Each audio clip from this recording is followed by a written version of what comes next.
Oh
man, you spilled it.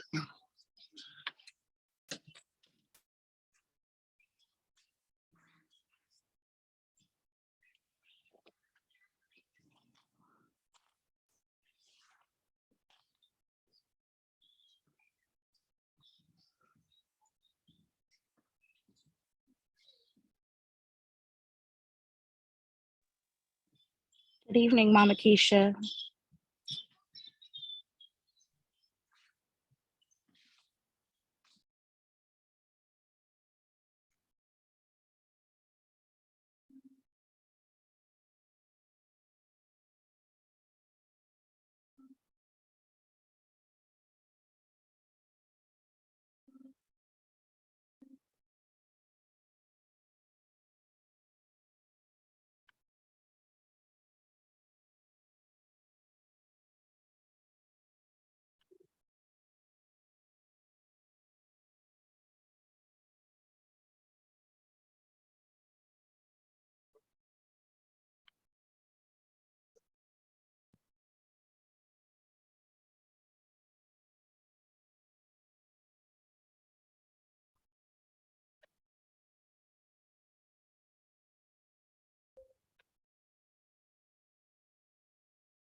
Hello, Mama Keisha. Can you hear me? Yes, I can hear you now.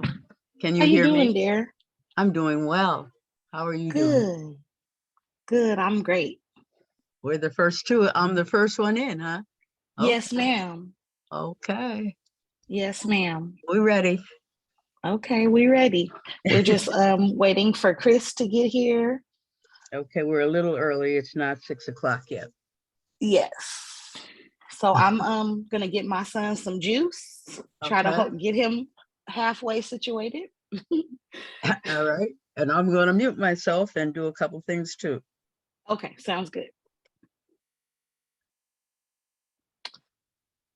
Mama Keisha, before we get started, I just want to tell you thank you. I really appreciate the Nguzu Saba committee Come for on.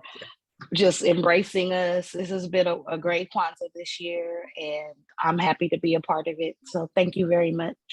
Oh, don't thank me. Thank the creator. Thank your mother for putting us all together. You Yeah. know, it it shouldn't be a point of thanking when we work together, Yes. because the work that you're doing will influence all of us. But you're Yeah. welcome anyway. You're welcome. Thank you. I Thank you for appreciate being you so much. thank you for being part of it. Yes. Yes, And indeed. we had a good time. We had a Yes. good time. You know, it was Yeah. every one of them was unique, but also Yes. very rewarding. And next year Yes. maybe we might try and do 5 nights. Nice.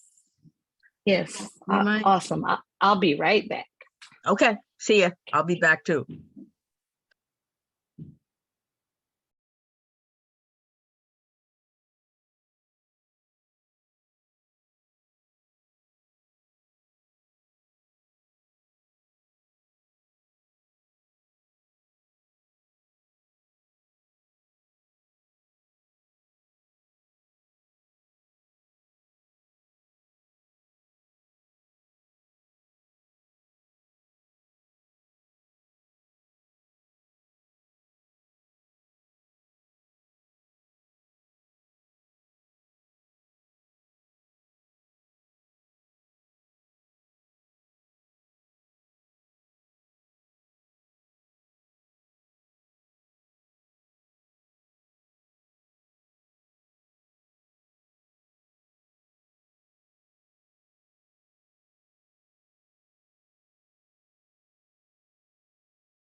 Good evening, Brother Chris.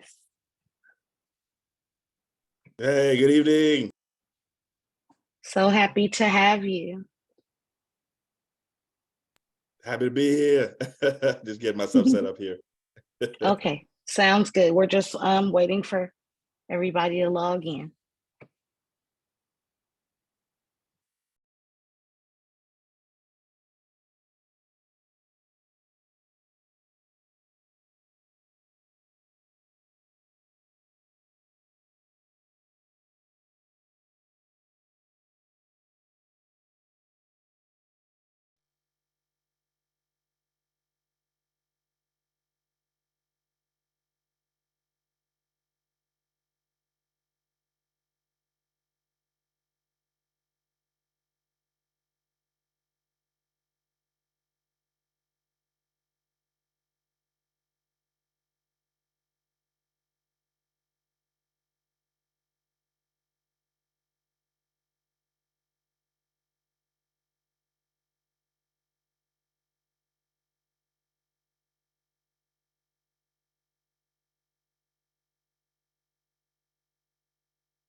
Hello, hello, hello, everyone.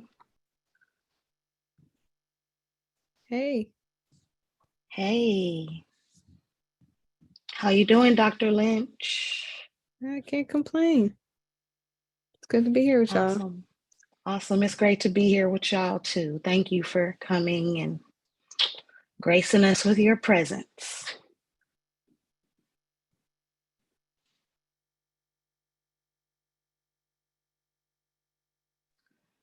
Hi, Shamia. Oh, you're not quite connected to the audio. I don't know whose phone number this is, but welcome.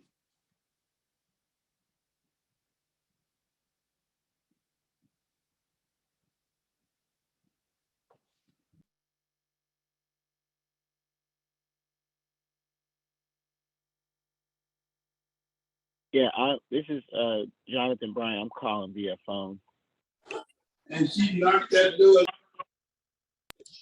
and she didn't go out there no more. Awesome. Hi, Jonathan. How are you doing? I'm doing well. How are you? Excellent. It was great seeing you last night. Likewise, it was a great event. Great, awesome event.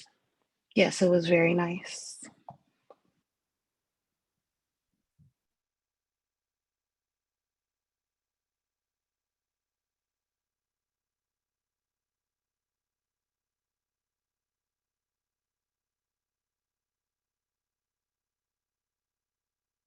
I see you guys up there.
Okay, everybody. I think we're about ready to get started.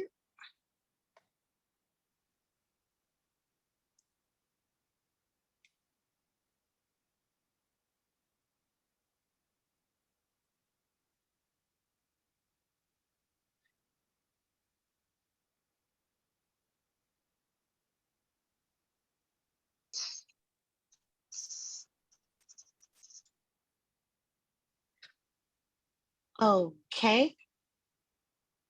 I'm kind of talking from one screen, but I'm gonna show my face on my computer.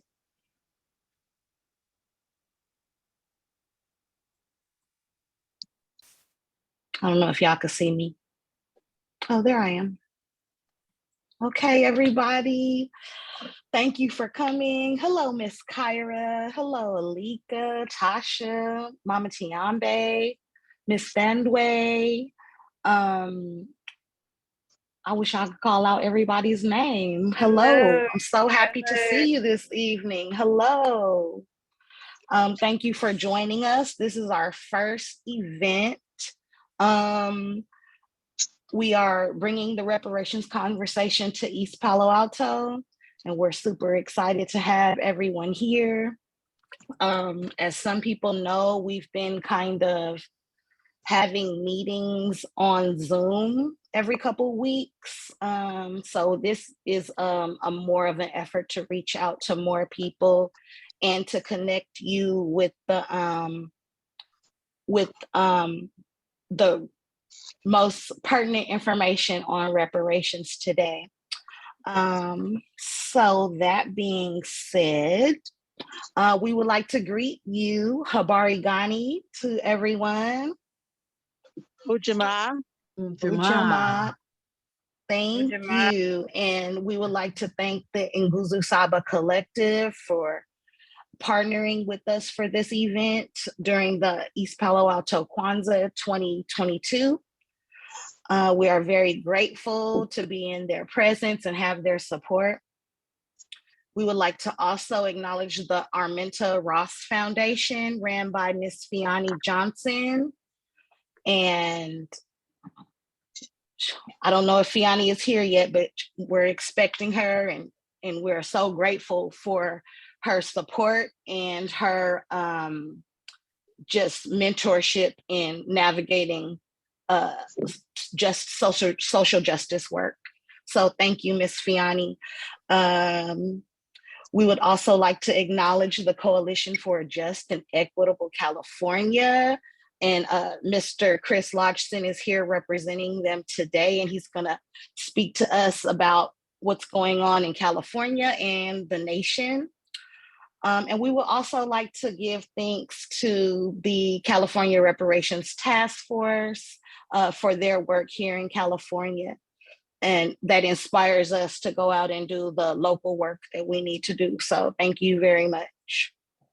Yes, Chris just put the CJEC official org in the chat. So please visit and get very acquainted with them. Tonight, we are in the 4th day of Kwanzaa. We are celebrating the principle of Ujamaa, and that is cooperative economics. To expand on that, that is to build and maintain our own stores, shops, and other businesses and profit from them together. Yeah. So that Beautiful. really ties in. Can everybody mute their mic, please? And that really ties in with reparations to me. Just looking at East Palo Alto. Just looking at East Palo Alto, when East Palo Alto in the 60s and 70s, we really had a booming economic thing in East Palo Alto. We had several stores that cater to our community, and we want to get back to that. And reparations is one of the ways where we will get back to just providing everything we need for ourselves and our community. And like we said, profiting from that together. So we feel like this is a really great night to talk about reparations. We might not quite be where we want to be yet, but we are on our way. A little bit about Chris. I have been following the reparations movement for, I guess, about the last year. And just when I bumped into Chris and CJEC and the American Redress Coalition of California, is when a lot of things started to make sense for me. So I just want to tell Brother Chris, thank you for joining us this evening. You are really inspiring, and I can't wait for everyone to hear what you have to say. So take it away, brother. Oh, that's so dope. Thank you so much. I so appreciate that. And good evening to everybody. Hope everybody's doing good. Hope your week is great. You're looking forward to a healthy, happy, amazing, all the things that you want 2023 as we go into this new year. And I'm actually really excited to be here to talk on the day that we celebrate for Kwanzaa, that is about cooperative economics. It's actually interesting because some of the other things that I do outside of the reparations work, I run what is Sacramento County's largest database, directory, and marketing platform for Sacramento County Black-owned businesses. So we are working every day. We serve hundreds to thousands of Black-owned businesses in the Sacramento County area every day. It's called SAC Black Biz, by the way, SAC Black Biz, sacblackbiz.biz, SAC Black Biz on Instagram, Facebook, also. But so it's actually really, really interesting to be here on this day talking about cooperative economics and talking about the two things that I spend the most of my time on outside of my family, which is Black-owned businesses and reparations. So it's really dope to be here. Thank you again, Yasmin. I really, really appreciate you. And also I want to give a shout out to all of the participating organizations and all of the folks that are here today. I appreciate you for spending some time with us this evening. You could be doing a lot of other things, but you're doing this. So I want to show you some appreciation and give you some flowers right here, right now, to everybody that's here on this meeting. A little bit more about me, and then I'm gonna jump right into the reparations work.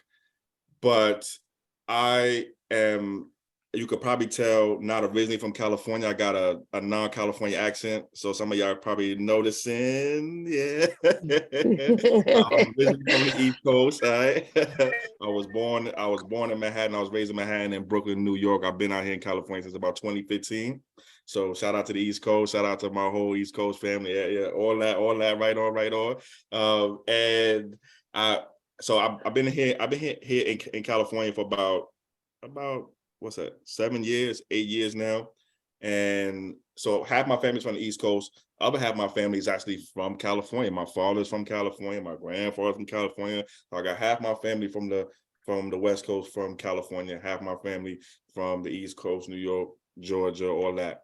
So I started, I've been doing organizing work, community work, something for our people work, really since I was in high school. But I really started doing my own organizing work back in 2009, 2008, 2009. And I started doing organizing work inside of New York City homeless shelters. So in and around New York City homeless shelters, I started doing my organizing work back then while I was living inside of those shelters.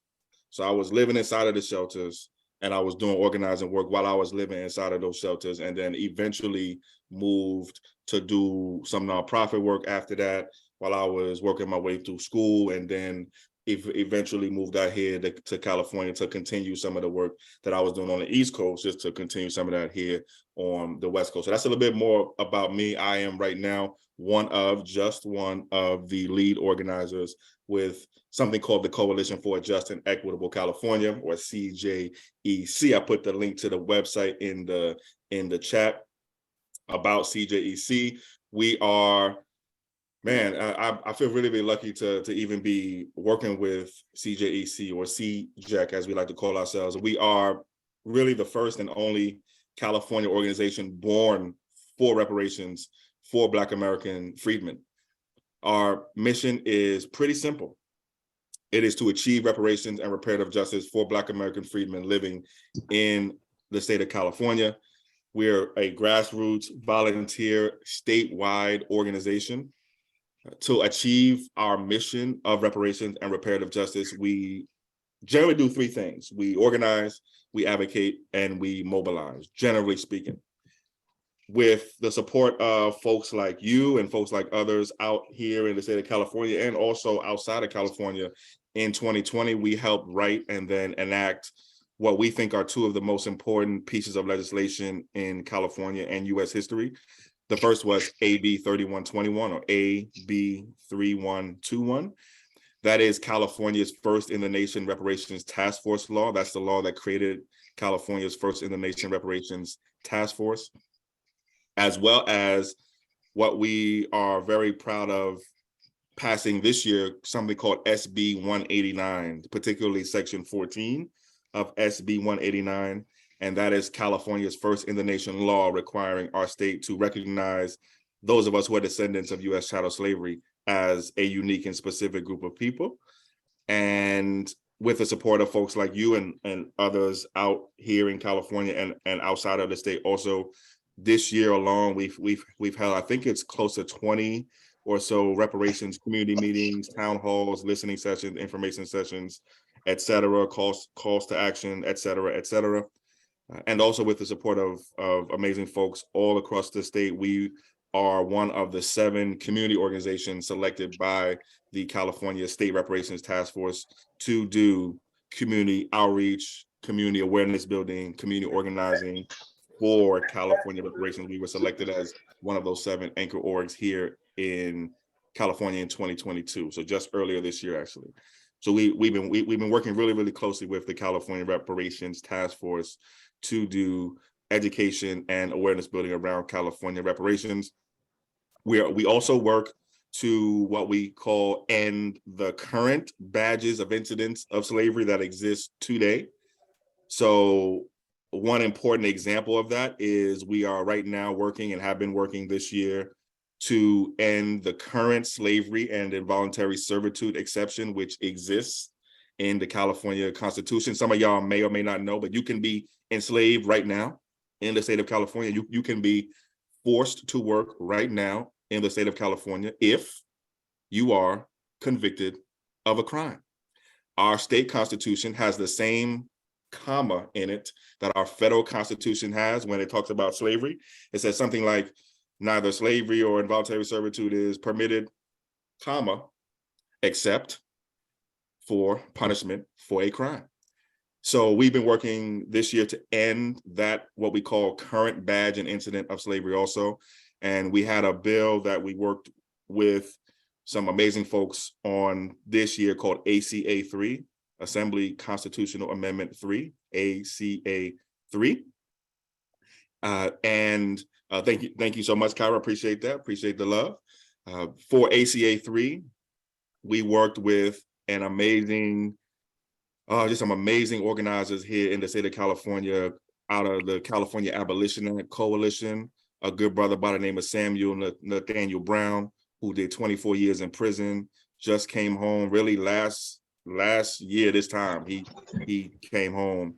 And he was being forced to work while he was locked up. He was told that if he didn't go into the cells and clean up the cells, that he would be denied his long overdue parole, and that he would have to stay inside longer than he was supposed to because he was not doing a job that he was being forced to do for something like 50 cents an hour or something like that anyway.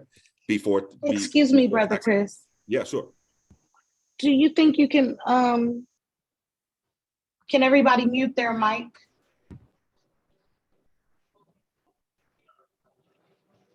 Funny, I muted my mic. Okay, thank you. Not you. Thank you. That's all good. Yeah, I follow instructions. So just last word on our other work, again, ending the current badges and incidents of slavery. I'm sorry. Can you please finish off talking about the brother who didn't want Yeah, to sure. clean? Mhm. That's very important. Yeah, that's exactly where I was going. And we're talking about a good brother by the name of Samuel Nathaniel Brown, who again refused to do work that he thought was dangerous to himself while he was locked up, and was told that if he didn't do the job, he would not be able to leave. So we're also working to end the current badges and incidents of slavery. Samuel Brown actually wrote what would become ACA 3 in his prison cell sometime last year, before getting out. So we're also working to end what we call the current badges and incidents of slavery also. Unfortunately, we weren't successful with that this year, but we are asking everybody to stay tuned for what comes next. So that's a little bit about CJEC, about the coalition. We work again for reparations and reparative justice. That's our job. We are the only state organization, as I mentioned, born for reparations. Today, in the next 20 minutes or so, what I'm going to do is try to help us understand more about where we are and as our place in history as it concerned reparations here in California. I'm going to give you an overview of what we mean and what the California Reparations Task Force means when it says the word reparations. I'm going to give you some idea of what we do not mean when we say the word reparations. I'm going to talk about reparations for who, so who is eligible for reparations in California, for what reasons California is considering reparations. And then I'm going to give you a little bit of a basic outline or overview or introduction, shall we say, into California's Reparations Task Force, just some of the basics.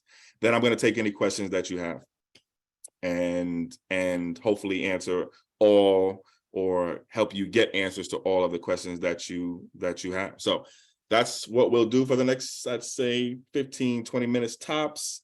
Definitely looking forward to your questions, your thoughts, your ideas. Let's make this as much of a conversation as possible. And again, thank you so much to the participating organizations and for our super duper awesome hostess, Yasmin, for inviting me. So let's talk about where we are. And I want everybody to stop for a second and just pause and just recognize and realize what I'm going to say next as true. And that is that we are close to reparations. I can't calling. Ever been. We're getting thank you. Thank you for muting. So I'll say that one more time. We are closer to reparations than we've ever been as a people. And that is 100% truth. It's not me exaggerating. It's not BS or cap, as we like to say now. It's actually true.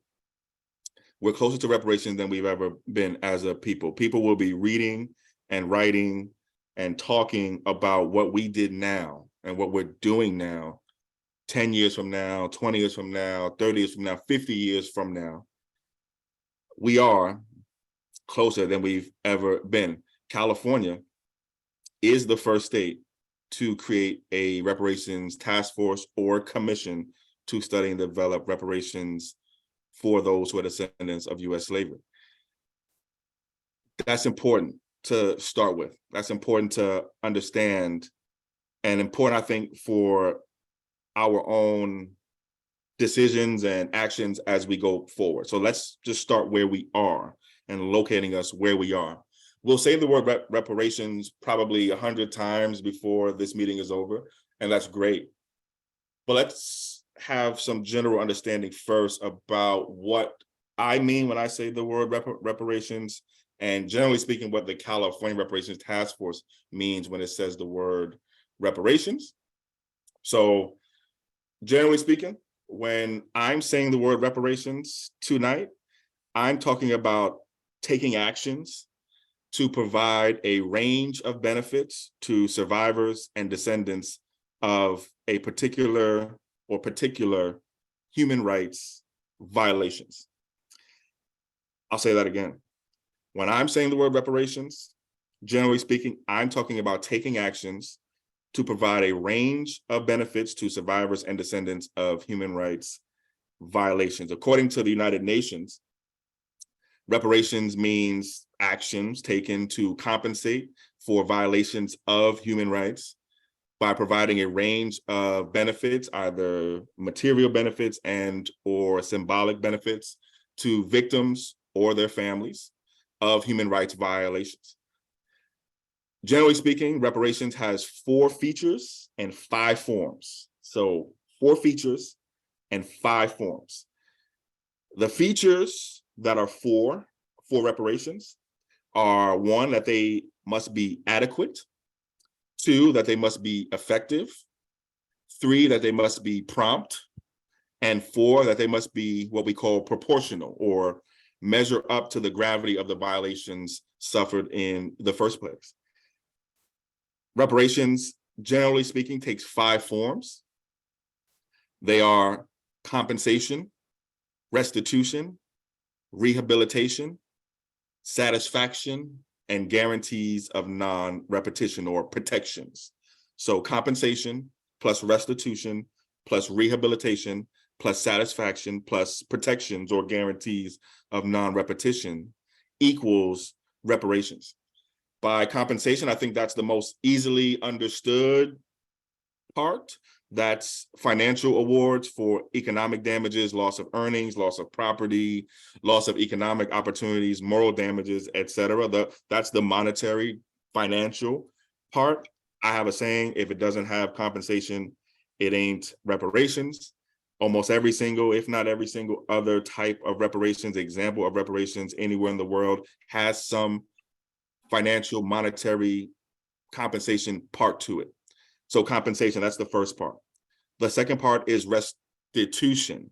This means restoring the victims to their original situation as best as possible before the violation occurred. This could be things like the return of property or land, or both, the return of one to one's place of residence, the reinstatement of employment, the restoration of liberty, etc.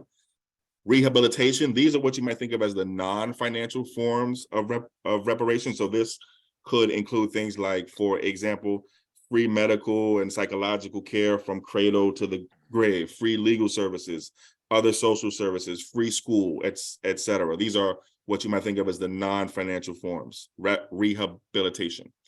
Satisfaction generally is thought of as the more symbolic stuff, but I'm not sure if I would agree that they're symbolic, but these are things that include, for example, engaging in a truth-seeking process, or the search for disappeared persons or their remains, or the recovery and the reburial of remains, a public apology, changing our textbooks to make sure that what actually happened is actually told, judicial and administrative sanctions or memorials or commemoration. These are what we might think of as the satisfaction form or part of reparations. And then finally, the protections or the guarantees of non-repetition. Specifically speaking, these are what you might think of as legal or policy or political initiative at the state level, at the institutional level, that protect us from whatever happening ever again. So this is what I mean, and what, generally speaking, what the California Reparations Task Force means when it says the word reparations. The California Reparations Task Force is by law required to create reparations that fit those 5 forms. If you read the law that created the Reparations Task Force, AB 3121, AB 3121, there's a part in there that says, hey, whatever California State Reparations Task Force creates for reparations, it has to have those 5 pieces in it: compensation, restitution, rehabilitation, satisfaction, and the protections or the guarantees of non-repetition. So that's what we mean when we say the word reparations. What do we not mean when we say reparations? And this is something that is much more important now to understand than ever, because there are a lot of places outside of California and in California too that are thinking about and talking about it and even doing some things called reparations. And that's great. That's great. That's super, super great. Actually, I'm in a city right now here in Sacramento that is also thinking and talking about doing something called reparations also. There are a bunch of cities, there are a bunch of counties, there are a bunch of towns. There's our state. There are a bunch of places here in California and outside of California that are thinking and talking about doing something called reparations. So that's great. What are not reparations though? So not everything called reparations is reparations. So generally speaking, or usually, actions that are not specifically targeted to a particular group, but instead are targeted to the general populations, generally speaking, are not reparations. Also, generally speaking, there is a difference between an equity program and a reparations program. So the equity programs that you hear maybe your city or your county or even our state government talk about, generally speaking, are not reparations programs. There is a difference between an equity program and a reparations program. Now, it's important to mention that reparations may have and probably will have the effect of increasing or helping us achieve a higher level of equity or fairness. So there is a relationship between the two, but they are not the same thing. So generally speaking, these are things that are not what we think of as reparations programs. In California, who is eligible for reparations? So in the state of California, who is or will be eligible for reparations? Here in California, the State Reparations Task Force is by law required to decide who is eligible for reparations in California. They made that decision earlier this year, and they decided that those who are descendants of those who are descendants of either an enslaved African American or a free African American living in the United States before the year 1900 are those who would be eligible for reparations in the state of California. So if you think about California's Black population, it's about 2.5, 2.6 million people who self-identify themselves as Black or / African American. About 2 million of those folks, so about 85, between 80 and 90%, let's say, are descendants of those who were enslaved in this country by this country. So that is the group who is eligible for reparations here in the state of California.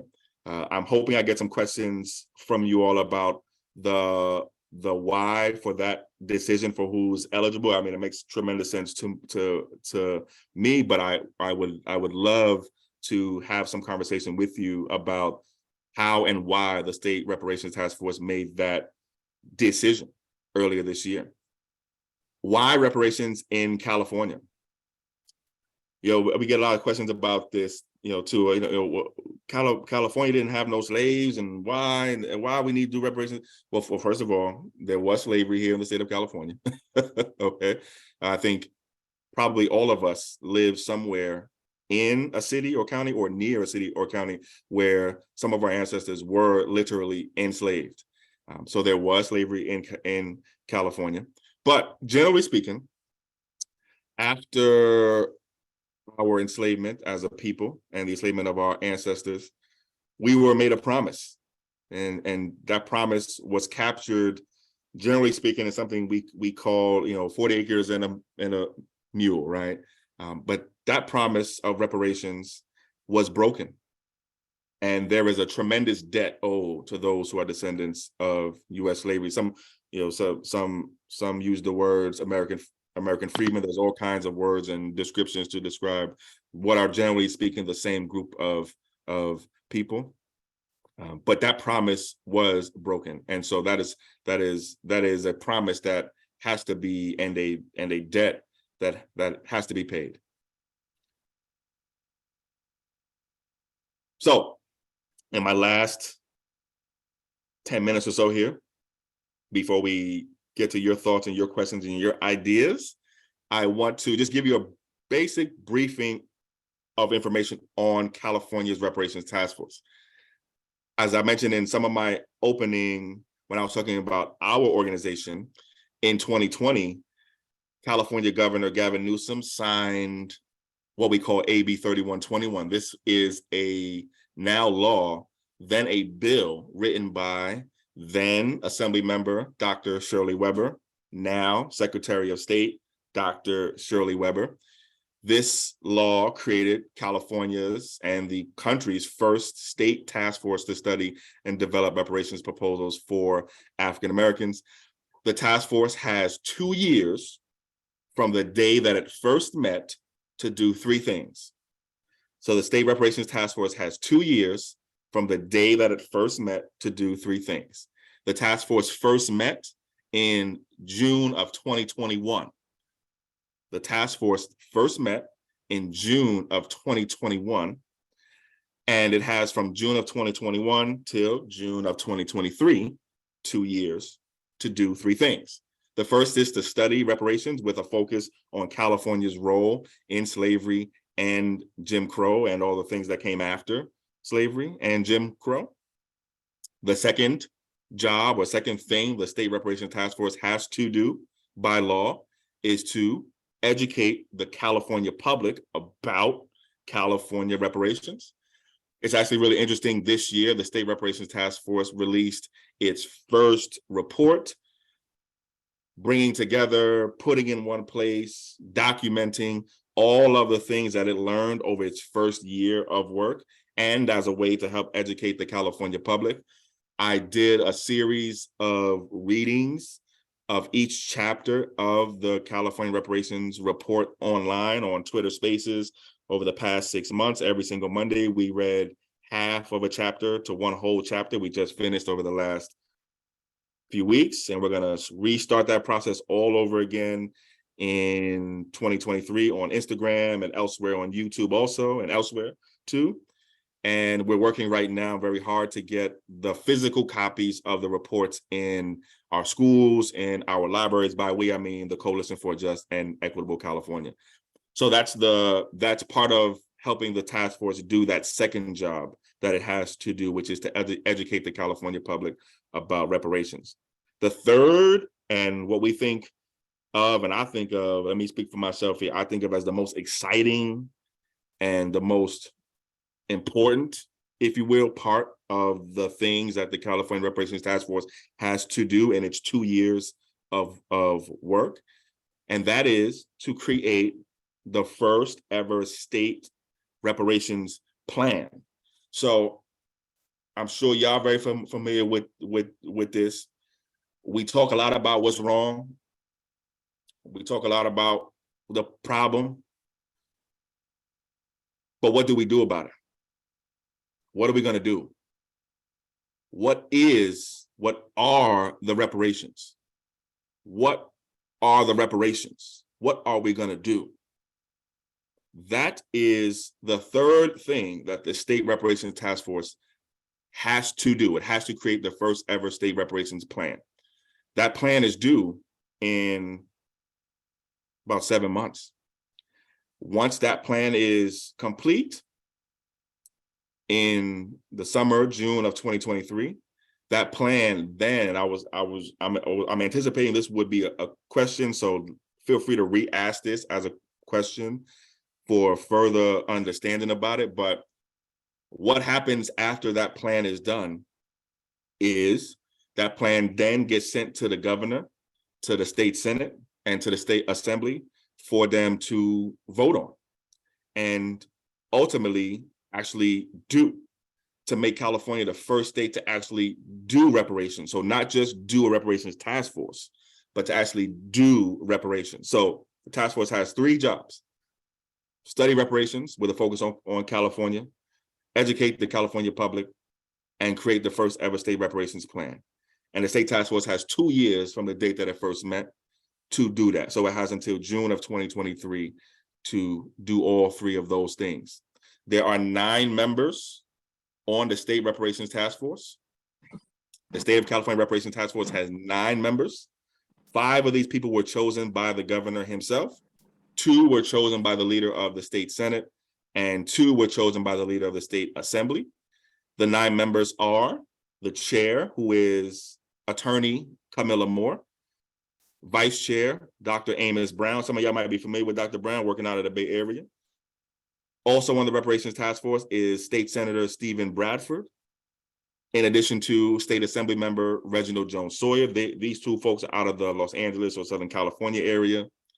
Also on the State Reparations Task Force is Council Member out of San Diego, Monica Montgomery Stepp. In addition to Attorney Lisa Holder, Dr. Cheryl Grills, Dr. Javon Scott Lewis out of UC Berkeley, who is out of the Bay Area, and Attorney Don Tamaki. So that's 9 individuals who make up the 9-member State Reparations Task Force. The State of California Reparations Task Force is required also by law to hold at least 10 public hearings. The State of California Reparations Task Force has already held 11 or 12 public hearings. If I'm not mistaken, they just held a recent hearing in Oakland on I feel like it was like 10, 11 days ago. So it was like not even 2 weeks ago at the Oakland City Council chambers. And I think I know I saw some, so I definitely saw Yasmin there. I think I saw my good buddy out of Vallejo, Dr. Kirby Lynch there. Shout out to the whole Vallejo family. And hopefully some of you or many of you were able to attend that hearing in person or virtually.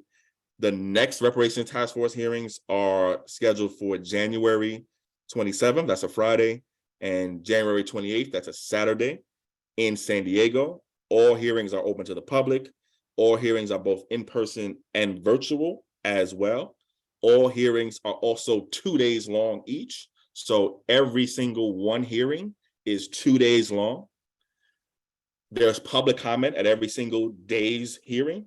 So the first hour to an hour and a half of every single hearing is public comment. And again, all of the hearings are 2 days long. And again, the State Reparations Task Force is required by law to hold at least 10 public hearings. They've already done that. They're on track really to hold close to 20 between now and the end of their work in June of 2023.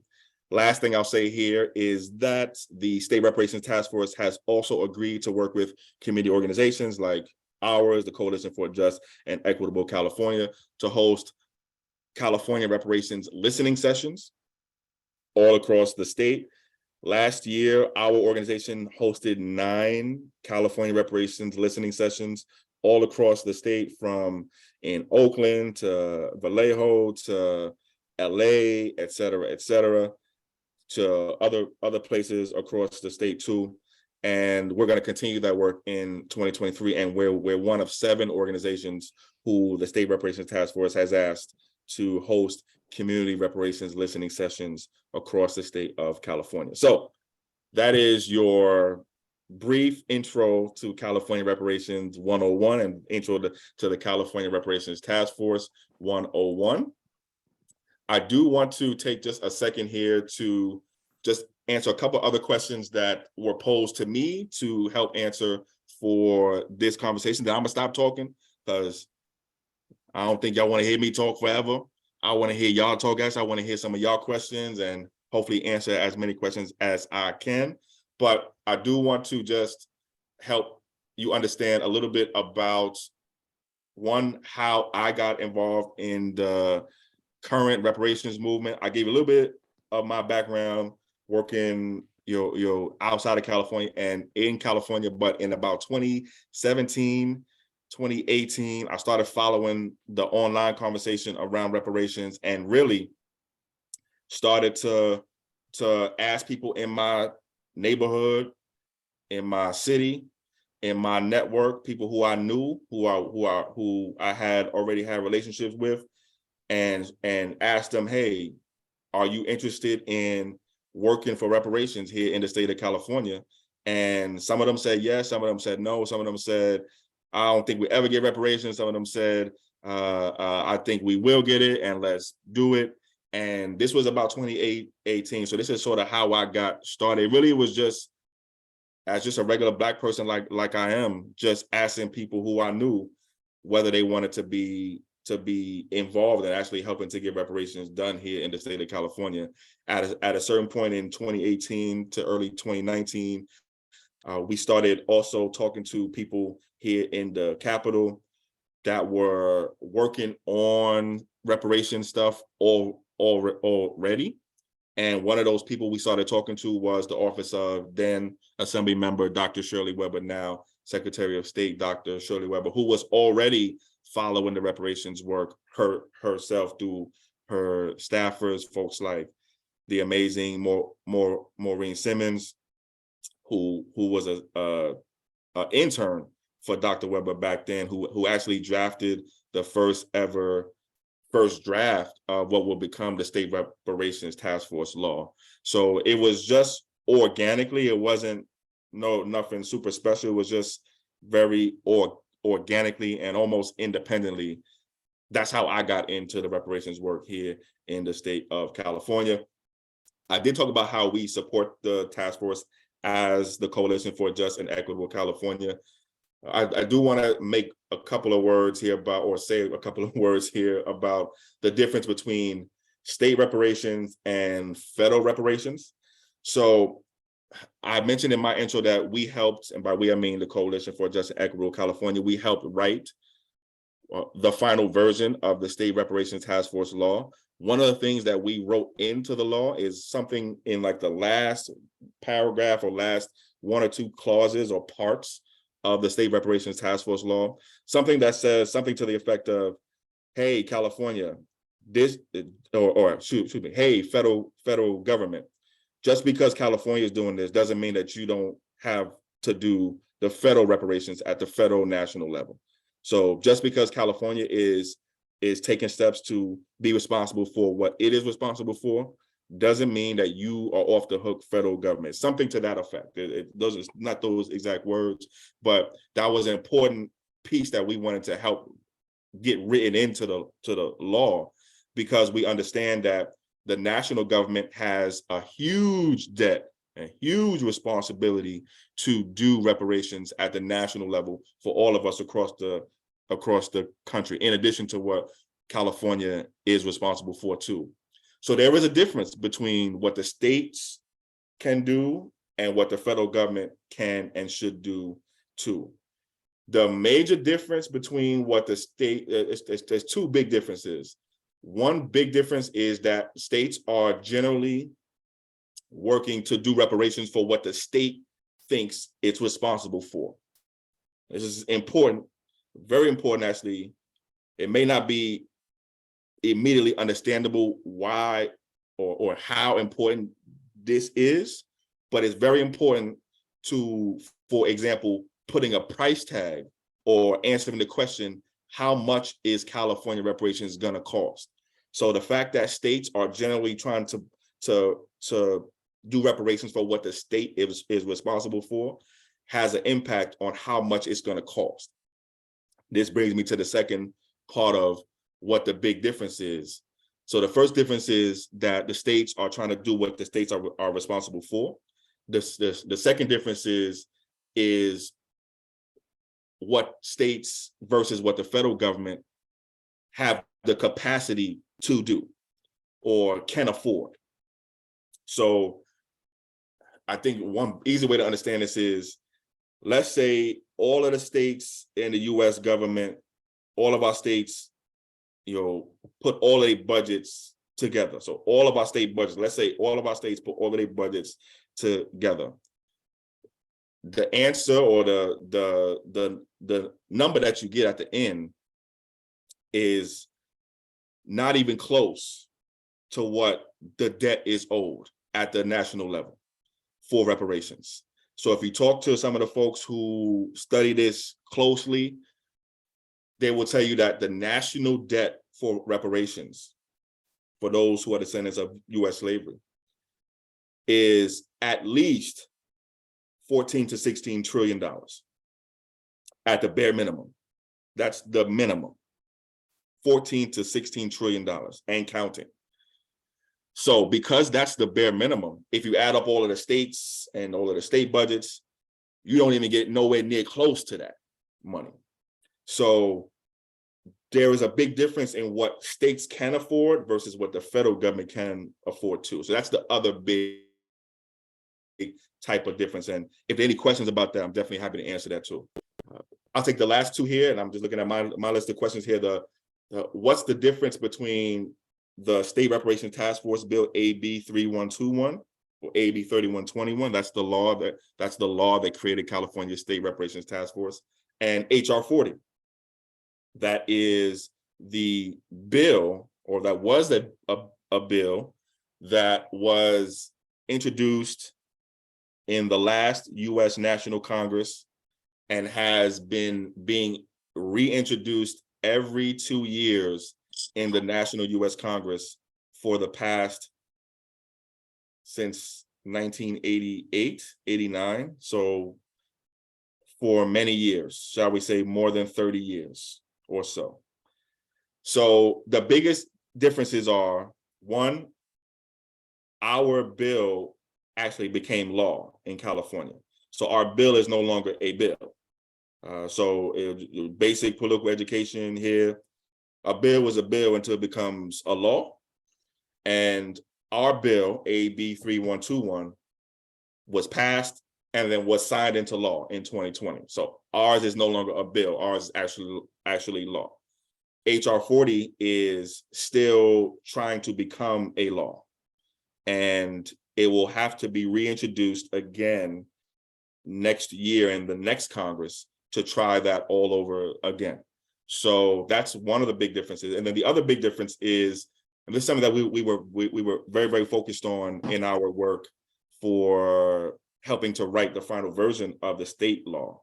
And that is that our language and our law has specificity and helps the legislation, or helps the people who sign the legislation understand who California reparations is for. So there is language in the legislation that says something like, this is the task force that's studying and develop reparations proposals for African Americans with special consideration for African Americans who are descendants of U.S. slavery. That language that says with special consideration for African Americans who are descendants of U.S. slavery was written by folks on our team. And that is helping to target who California reparations is for. So that's one of the other biggest differences with our law and the California and the national HR 40 bill. And I'll take the last question, actually, hopefully in your own questions, because I think it's going to be important to understand or start to think more about and this is how the question is posed, what a city like East Palo Alto can do to move towards state reparations or state atonement. So there's some really specific things that you can do in your city.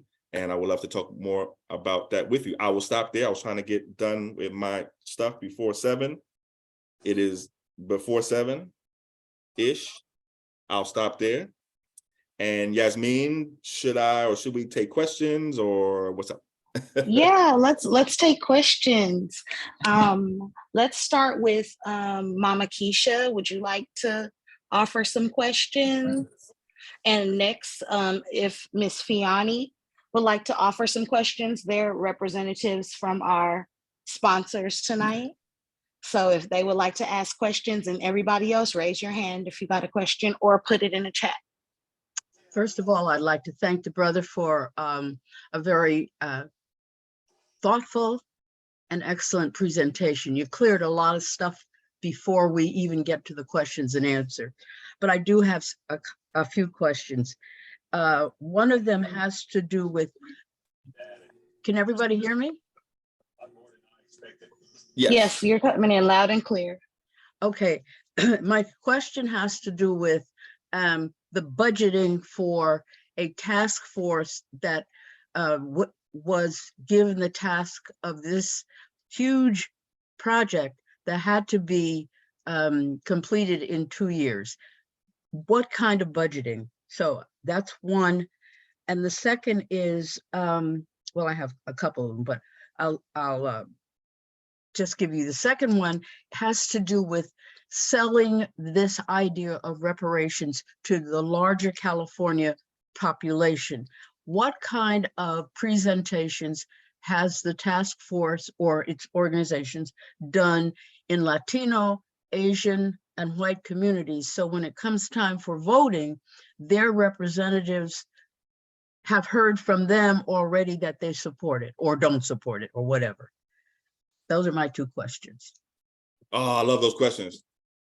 I love those questions. Thank you. Let's go right to the and also thank you for helping to make this event possible. First of all, I don't, as I was saying in the beginning, and we're just going to talk like regular Black folks, like we are right now.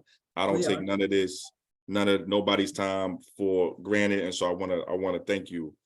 To your first question, the State Reparations Task Force, by law, is administered by the California Department of Justice. So all of the funding to the State Reparations Task Force, or most of it, goes through the California Department of Justice Office of Civil Rights.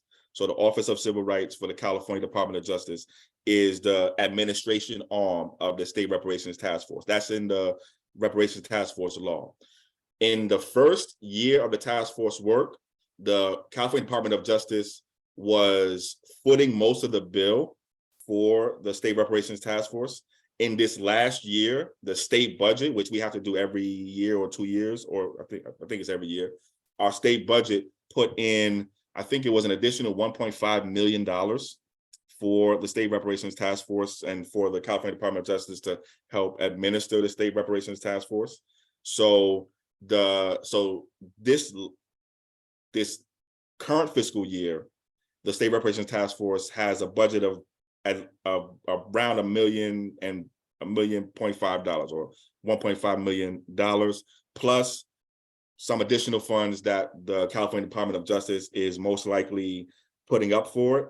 Plus, the State Reparations Task Force went out, or excuse me, members of the State Reparations Task Force went out and raised some funds from some foundations and some nonprofits to help support the community outreach, the community engagement, the community awareness building work that the task force is doing. So base budget, it's best to think of it as about $1.5 million for this current fiscal year. It was probably the same for the first year that the task force worked, if not a little bit less, because the task force didn't need all that money in sort of that the first half of that fiscal year. I'm trying not to overcomplicate it.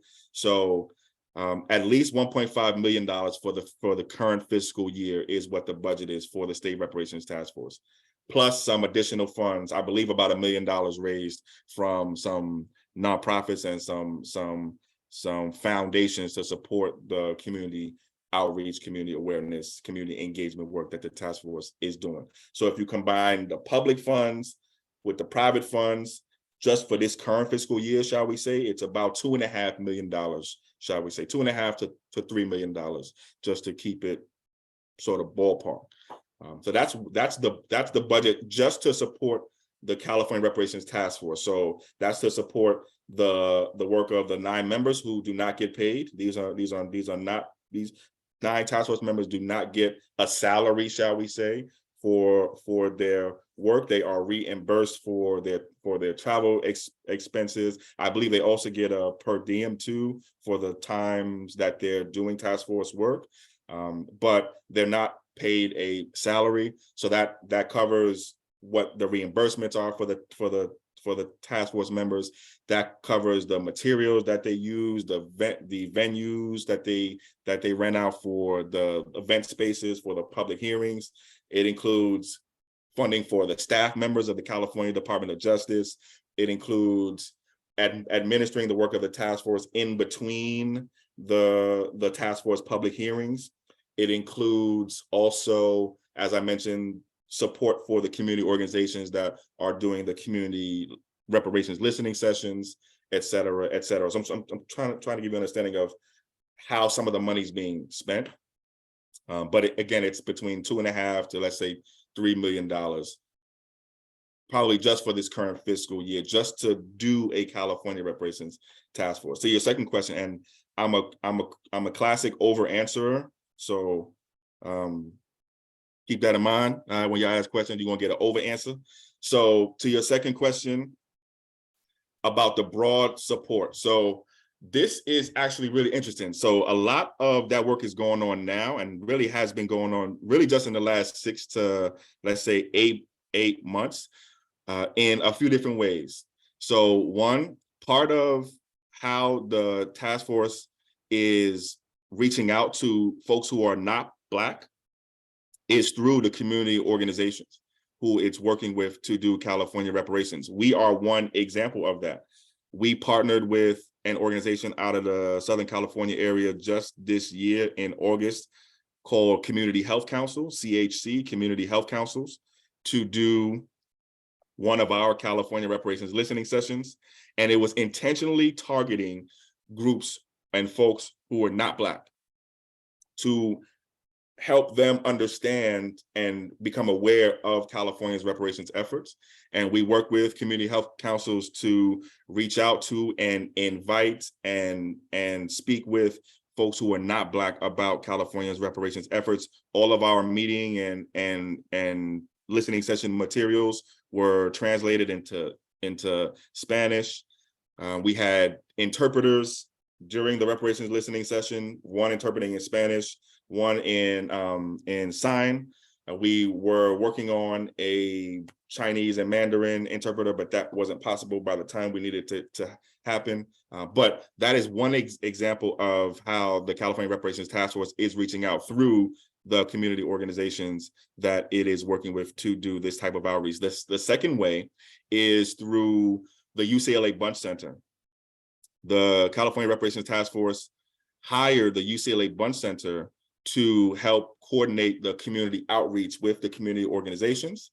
And one of the things that the Bunch Center also did and is doing, or did this year, was to first reach out to Black folks and then non-Black folks to get a sense of what people's current attitudes, current understandings, current ideas are about reparations in general, and California reparations specifically. And so the UCLA Bunch Center, on behalf of the California Reparations Task Force, polled thousands of non-Black folks across the state of California just this really in the last 6 to 8 months, to get an understanding of what is the current state of attitudes toward reparations among non-Black folks, and then use that to help us understand what we have to do to move us toward more broader support among non-Black folks for California reparations. So that's two of the things that the state task force is doing. There's more going on and there's more to come. Did you get a sense of support so that when we get to the Assembly and the Senate, we're not shocked by the way they vote? Yes. And so this is so dope. I'm so glad that you asked this question, because so we have a team at the coalition whose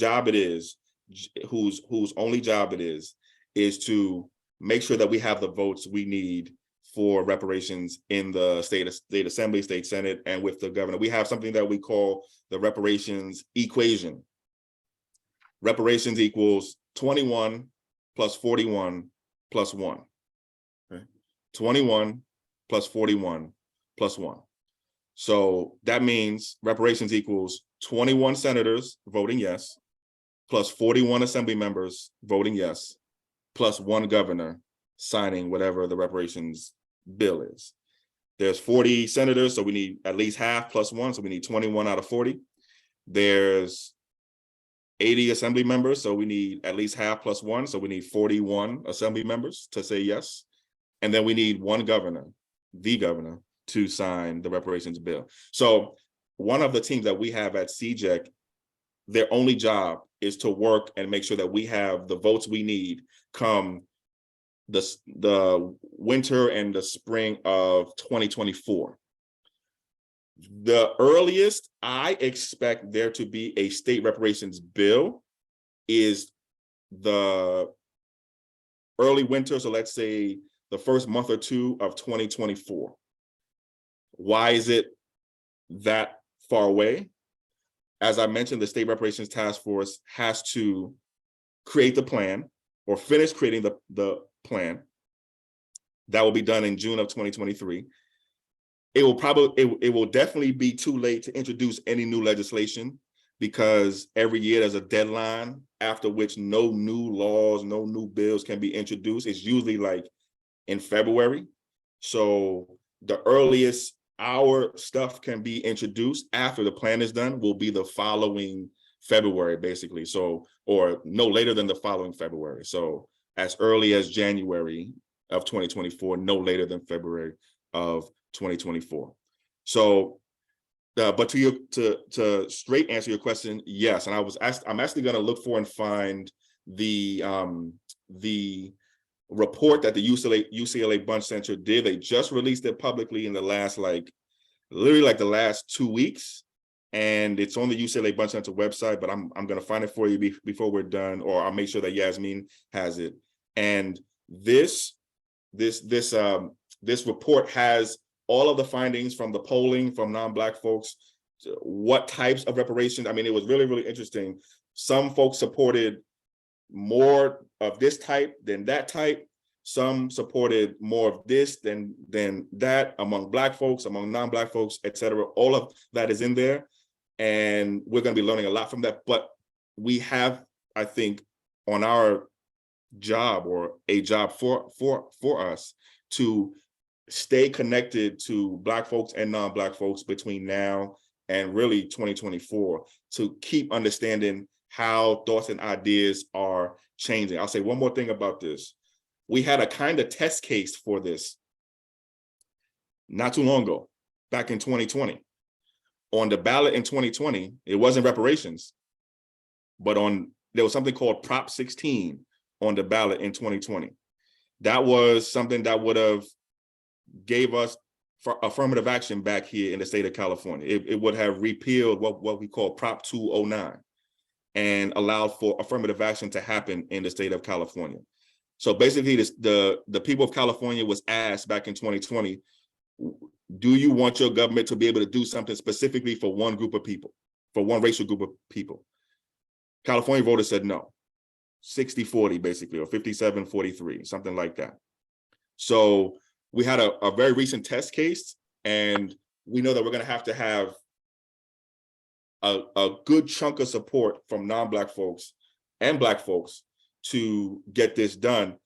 There are 100 and so 80 plus 40 is what 100, 8 and 4 is what 120 or something like that. There are 120 lawmakers or so in the state of California. I think only like 9 or 10 are Black. So 9 or 10 out of the 120 lawmakers in California are Black. And that number is going down because we got some people who are terming out over the next couple of years. So anyway, again, I'm over answering, but great questions. I just wanted to mention to Mama Keisha that the Department of Justice that aids the task force, they are multicultural. They are of all races, and they, when I go to the meetings and I see them, I'm seeing people who are, even though Black Americans are centered in this process, they're very much engaged. They very much believe in the work. And I believe that all people, even if they are not Black American, one of our brothers on the task force is Jamaican, one man is a Japanese man, and they all believe in the work, and it is really inspiring to see. So I just wanted to add that before we go to our next question. Miss Fiani, did you have a question? I don't see your hand up, but I did. Yeah, I could. Go ahead. Just gave me a second And order. I also wanted to let you know, Miss Fiani, Chris spoke about his work in re-entry. So I definitely want you to connect, because that's the work that Miss Fiani does. Card already. Okay, great. Also, I just been following the chat and the hands. So after myself, I can't really talk, but Miss Gail was next, and Miss Thunderway, our question was similar. So my question was, So how can East Palo Alto support Yasmin in her reparation movement for East Palo Alto? But then when I looked in the chat, I also saw she said, how can East Palo Alto, what are examples of how East Palo Alto can start the work? So that's kind of like a dual question. And then I'm kind of monitoring this. So after you answer Miss Thondaway, then there's Miss Gail, and I saw a brother named Desmond next. Okay. Thank you, Miss Fiani. Mm-hmm. Love it. Thank you. And yeah, I really am glad this question was asked too, because it's probably the most, it's one of the most important things that we can actually talk about. And usually when we do, so what I gave you in my part of my talk was generally what we do in our California reparations information sessions. So generally speaking, we host, or here in the city of Sacramento, County of Sacramento, and outside too, we host California reparations information sessions and Q&As. And whether it's something like that or something else that we do, we generally end or talk about towards the end call to actions. What can you do now? So there's a few things. First, everybody here, I think the first thing you can do is make a personal commitment today to stay informed and stay up to date with current and accurate California reparations information. I saw this in the chat earlier, and I'm going to tell you how. But I saw this in the chat earlier. There was a reference to misinformation and disinformation. That is going to be, it's going to be out there. If you ain't seen it already, I mean, it's going to be out there. Like, there's going to be so much of that. So making a personal commitment to stay informed and up to date with accurate California reparations information is one of the most important things that you can do today. How can you do that? You can do that by going to our website, www.cjec-official.org. Scrolling down on that first home page, there's a sign up form for an email newsletter that we put out. It's free every single month. It's a California reparations newsletter. Yes, please do. Please feel free to put in the chat. Thank you so much, Cecilia. Sign up for that California reparations monthly free newsletter. We are working very hard to get you the best, most accurate California reparations information every single month. Stay up to date with the most current information. That is one thing you can do today to make a personal commitment. The second thing that folks in East Palo Alto can do is come to the next California Reparations Task Force hearings, whether in person or virtually. You need to be at the California Reparations Task Force hearings. Even if you can't be there for the whole hearings, they are very long hearings. Trust me, I think Yasmin got a taste of this. I know Dr. Kirby Lynch has been at several of these hearings too. They're 8 hours long for 2 days straight. So 8 hours for one day, 8 hours for the next day. Very long hearings. Okay. However, come to the California Reparations Task Force hearings, even if it's for a little bit of time or as much time as you could be there. It's very important that you are actually there, both either in person or virtually. And as I mentioned, the next hearings are on Friday, January 27th and Saturday, January 28th in San Diego. Be there in person or virtually. To say that another way, be present when and while the California Reparations Task Force is doing what it's doing right now, which is creating the reparations plan. You don't have to wait though for the next public hearing to participate. You can also send the California Reparations Task Force an email. You can call the Reparations Task Force itself. They have their own voicemail line you can call, and they have their own California Reparations newsletter that you can sign up for also to get updates. So don't wait for the next California Reparations Task Force hearings. Make sure that you are also talking to them and sharing your idea and telling them what you want in the plan, how much money you want, how much free school you want, how much you don't want to pay taxes, how much you want your credit score made better. I mean, I'm just talking about the things that I like, okay? How much land do we want back? How much free medical care? How much free legal services? How much our brothers and sisters gotta be let out of that prison system? Tell them what you want in the plan. Do that now, because they're creating the plan now. That's what they're working on now. And they need to hear from us. It ain't gonna work. It ain't gonna be a good plan if what you want ain't in it.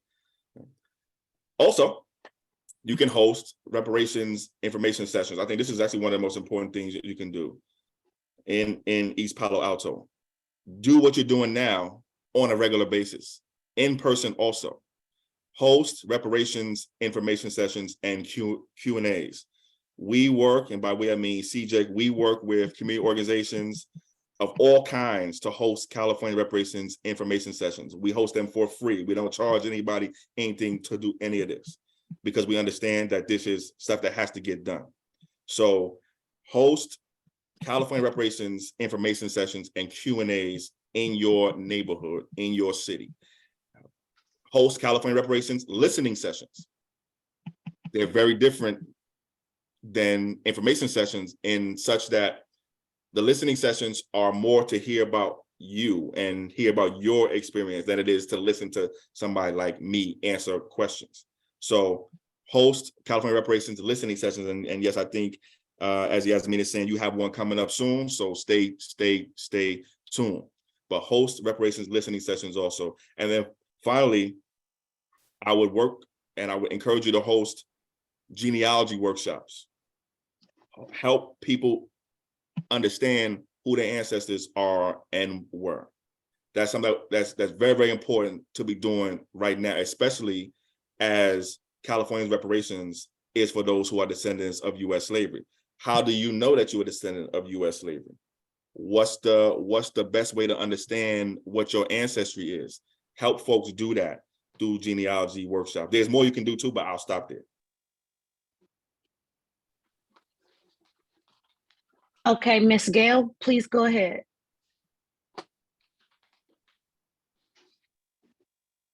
Oh, okay, there I am. My question was along the lines what he just finished about genealogy. You mentioned 2 million Black people in California that have been identified. That number isn't written in stone, is it? Because I'm pretty sure there are going to be 10 million more coming out the woodwork as we get closer. I work for the Census Department, and we have to be specific. If you're half Black, half French, or something like that. But that was going to be my question. We should start now regarding that. And does the reparation group, committee, or anybody follow the blueprint of the Japanese, the people who have already successfully gotten their reparations way ahead of us, and I wanted to know that the numbers, they shouldn't be written in stone. And I just joined a group called the Enslaved and the Enslavers, and they had match kits. X, Y, 1, 2, 3, 4, and I'm a match with you and all like this stuff. That's my question. I wanted to know if that 2 million, which is kind of low, was written in stone, and have they thought about following the blueprints of the people who were successful? That's all. Thank you. No questions, amazing questions. We get some good questions. I know I was gonna be glad to be here, but I'm extra glad now because I'm getting some really, really good questions. And by the way, y'all got me on my vacation too. All right, so y'all know y'all special. All right, because I made a special delivery. All right, because I got so much love for the work that Yasmin is doing. So let me get to your questions though. They are really, really great questions. So I'm gonna take the last one first, and I'm gonna try to not over answer as much here too. But so the answer is yes. I think Yasmin mentioned, and I normally have do I have it with me here? Oh man. All right, see if I can show you this. This is, I don't know, you may not be able to see this very clearly, but I got the blue screen, black screen behind me. This is this is on our website too. So this is California Reparation information card. This is what we pass out when we go out to community events. It has some basic information about California reparations on it. 3 facts you need to know about California reparations. 1, 2, 3. Then on the back, it has a picture of all the state reparations task force members. One of them, you may not be able to see it in the screen now, but one of these folks is somebody who is a non-melanated person. This is somebody named Don Tamaki. Don Tamaki is an attorney. He is of Japanese ancestry. He actually helped his family get reparations from the U.S. government. His family was taken out of the Bay Area and mass incarcerated during the World War II era. And he helped get his family reparations. He actually argued, I think, one of the cases that went to the Supreme Court that actually got his family reparations. So the answer is yes. We actually have somebody on the State Reparations Task Force who is giving us that good game and that good guidance on a day-to-day basis. Also, at the hearings of the State Reparations Task Force in Los Angeles in September. Oh, by the way, I see you. I can get you these. No worries. Just follow with Yasmin, and I'll make sure that I get you these. These are really, really very, very useful. Very, very useful. All right. But also in September at the hearings in LA, the State Reparations Task Force invited people who've been a part of reparations all across the world to come and tell us what they think we should do, what they think we shouldn't do. Just give us some advice and let us pick and choose what we think is good advice versus not good advice. So we actually heard from more people from the Japanese reparations movement in September in LA. We heard from people from South Africa, where we heard from people from Israel, Germany, Canada, Chile. Man, what was the other one? I mean, it was a bunch of different countries, a bunch of different places across the world that did reparations, came to the California Reparations Task Force hearings in September and said, here's our advice for you. Do this and don't do that. And this is what happened when we, one example that stuck out to me was, so, and I think in one of the cases in and around South Africa, there was people that was, so this was another African country. There was people who were due reparations and they were going to get checks mailed.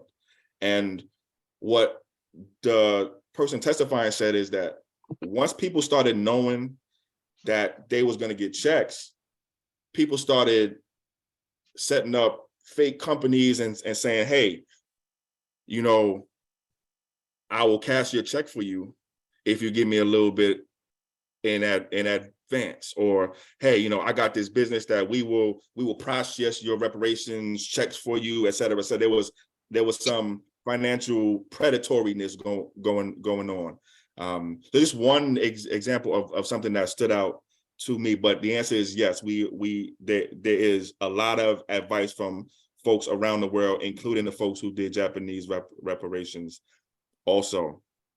And then to your first part of your question, there's so last time we looked, 2.6 million people in the state of California identify themselves as Black/African American.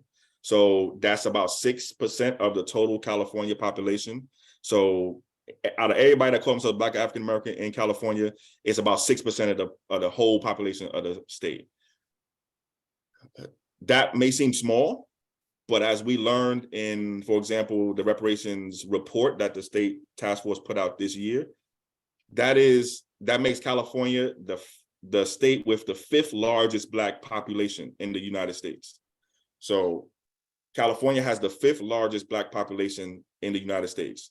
Yes, we are only 6% of the state population, but that 6% equals 2.6 million people, and that puts us as having the 5th largest Black population by numbers in the US. Of that 2.6 million people who identify themselves as Black/African American in some way, 2 million of those, so about 80 to 90% of those, let's say, are descendants of US slavery. Part of how California eligibility will probably work, and what we know already from what the task force has already said, is that it's not going to be just enough for you to walk in and check off a box saying that you Black. That's not going to be enough. It's not going to be enough to just say that you are Black. And we're very familiar with this as Black folks, right? Nobody ever, I mean, let me say personally, nobody ever asked me to prove that I was Black. I've just been able to check off a box that says Black/African American. But that's not going to be enough in this case, because as I think you're rightly thinking about, if we don't set the eligibility up right, we could open it up for people to game it, for people to abuse it, for people to mess it up for the rest of us. So it's not going to be enough just to say that you are Black. You will have to demonstrate that you are a descendant of US slavery. Who will be responsible for demonstrating that? Our work, and by work I mean our work at the coalition, and also what we've heard from the task force members so far, is that we don't want the burden of paying for no genealogy records or doing all that research to be completely on us as individuals. It's important that we do that work ourselves and that we have that knowledge ourselves. Yes, absolutely. And I just recommended that folks start doing more genealogy workshops. Absolutely. But ultimately, it shouldn't be on us to pay for our record search if for some reason it costs money. Some of the stuff is free. But let's say some stuff costs money. Or for example, we have folks who don't have access to those records for whether it's money reasons or for other reasons. We got folks who, for example, went through the foster care system. We got folks who are unhoused. We got folks who don't know their family connections like that. I got a call. I had to talk with a brother who's locked up just last month. And I asked the brother, he's in prison now. And I asked him, yo, where's your family from? He said, I don't know. So that work, although that work will have to be done, ultimately the cost of it and the responsibility for it will be on our state government through what we think is going to be created, something called the California African American Freedmen Agency, or what we call now CAFA, CAAFA, the California African American Freedmen Agency. Where did I get this from? This comes from the first California Reparations report. This was proposed or recommended in the California Reparations Task Force first report that came out in June. I'm looking backwards here because I was going to run and grab a copy of it to show you. But in that report, one of the recommendations is that the state create something called the California African American Freedmen Agency, and then create inside of that agency something called the Office of Genealogy. So there will be a state office whose job it is to pay for that work for you and hopefully do that type of research for you. You'll have to, probably help them out, give them your name, right? But that legwork, that research work, ultimately we want to put on the state government. Doesn't mean that you don't and we don't and should not do our research and know who we are now. I think we should do that now. Anyway. Yeah, that was, my concern, because 99% of the people on Earth, they have Black DNA. And some more than others, like I did mine, and I got the normal West Africa portion. I had European, and the slave masters were Irish. That was my concern, but you explained that good. They're gonna develop, I forgot the name of it, an agency within an agency. That's great. I approve of that. Thank you. Thank you. And one more thing to say on this, I'll be quick here. So the State Reparations Task Force, when it was deciding who would be eligible back in March, they asked genealogists to come to the State Reparations Task Force and testify and answer questions from them. And we heard from 6 nationally recognized certified genealogists in March, and each of them was asked, hey, how difficult will this be? How hard will it be? Will you need DNA? And from what I remember, all of them said, generally speaking, we can do this without needing anybody's DNA. So generally speaking, we can do this, and we do this pretty much every day. In the case of the genealogist, we can do this without needing your DNA. So we can use census records, we can use birth records, death records, we can use your other things, but we generally don't need DNA. So it's different from sort of what you might do at, like, 23andMe, right, etc. Generally speaking, the genealogist told us they don't need your DNA, generally speaking, to demonstrate that you are a descendant of U.S. slavery. They do that multiple ways every single day without needing one drop of anything from anybody. Thank you for the question. Okay, I did want to mention that I believe that California is going to start what is the word? Disaggregating the data in California. Can you speak to that briefly? And then Brother Desmond has a question. I'll try briefly. And yes, and by the way, I just turned off my camera so this to go run and grab you. This is you can see this. This is the California Reparations first report. You can probably half see this in the lights. I'm holding something, trying to hold it right here. This is the report here. Okay, it's available online too. It's 500 pages long as what? But I don't remember ever reading anything 500 pages in my life until this, and we're gonna do it again soon. And this is available online too. It's available at the California Reparations Task Force website. I put the link in there to the chat, and you can download it for yourself. And again, we're working to get these in libraries and into schools. Actually, everybody who registered for our Zoom tonight, and I sent you an email with the link. I also sent you a link to a lot of the information that I was sent to. I have it's an electric copy of the interim report, the links to the Bunch Center. So it's a lot of good stuff that I sent you. So please get in there. And if I did not send it to you for some reason, please email me at reparationsforepa@gmail.com, and I will send you that information as well. Go ahead, Brother Desmond. Oh, I wouldn't. What I did is I put it also a study in the chat that was done, a book that was published by a Yale professor back in 1969, The Case for Reparations. It's a good thing. A good book to reference as well. He said Blacks were owed $1 trillion. Of course, it's more than that, way more when you break it up amongst the population of Black people in America that were enslaved and the ancestors. It comes to $25. So, and that's United States wide. So we need more, and that was back in 1969 without inflation, without the cost of living adjustment. So it needs to be way high up there in the multi-trillions of dollars. And Chris, I like what you said about Proposition 16 back in 2020. We do need to put that back on the ballot.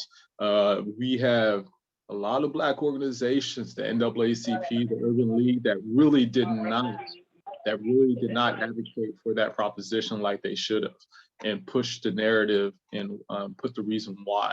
So we really didn't push that legislation, that proposition like we should as a community statewide. We were more focused on that ballot measure, making Lyft drivers and Uber drivers private or independent contractors. And it got overshadowed by that. So yeah, we do really need to reverse Prop 209, because that was a form of remedy, not preferential treatment, but a remedy for our past discrimination. So hopefully you guys, we could all work together to put that back in the ballot, kind of coming up in, I think, 2024.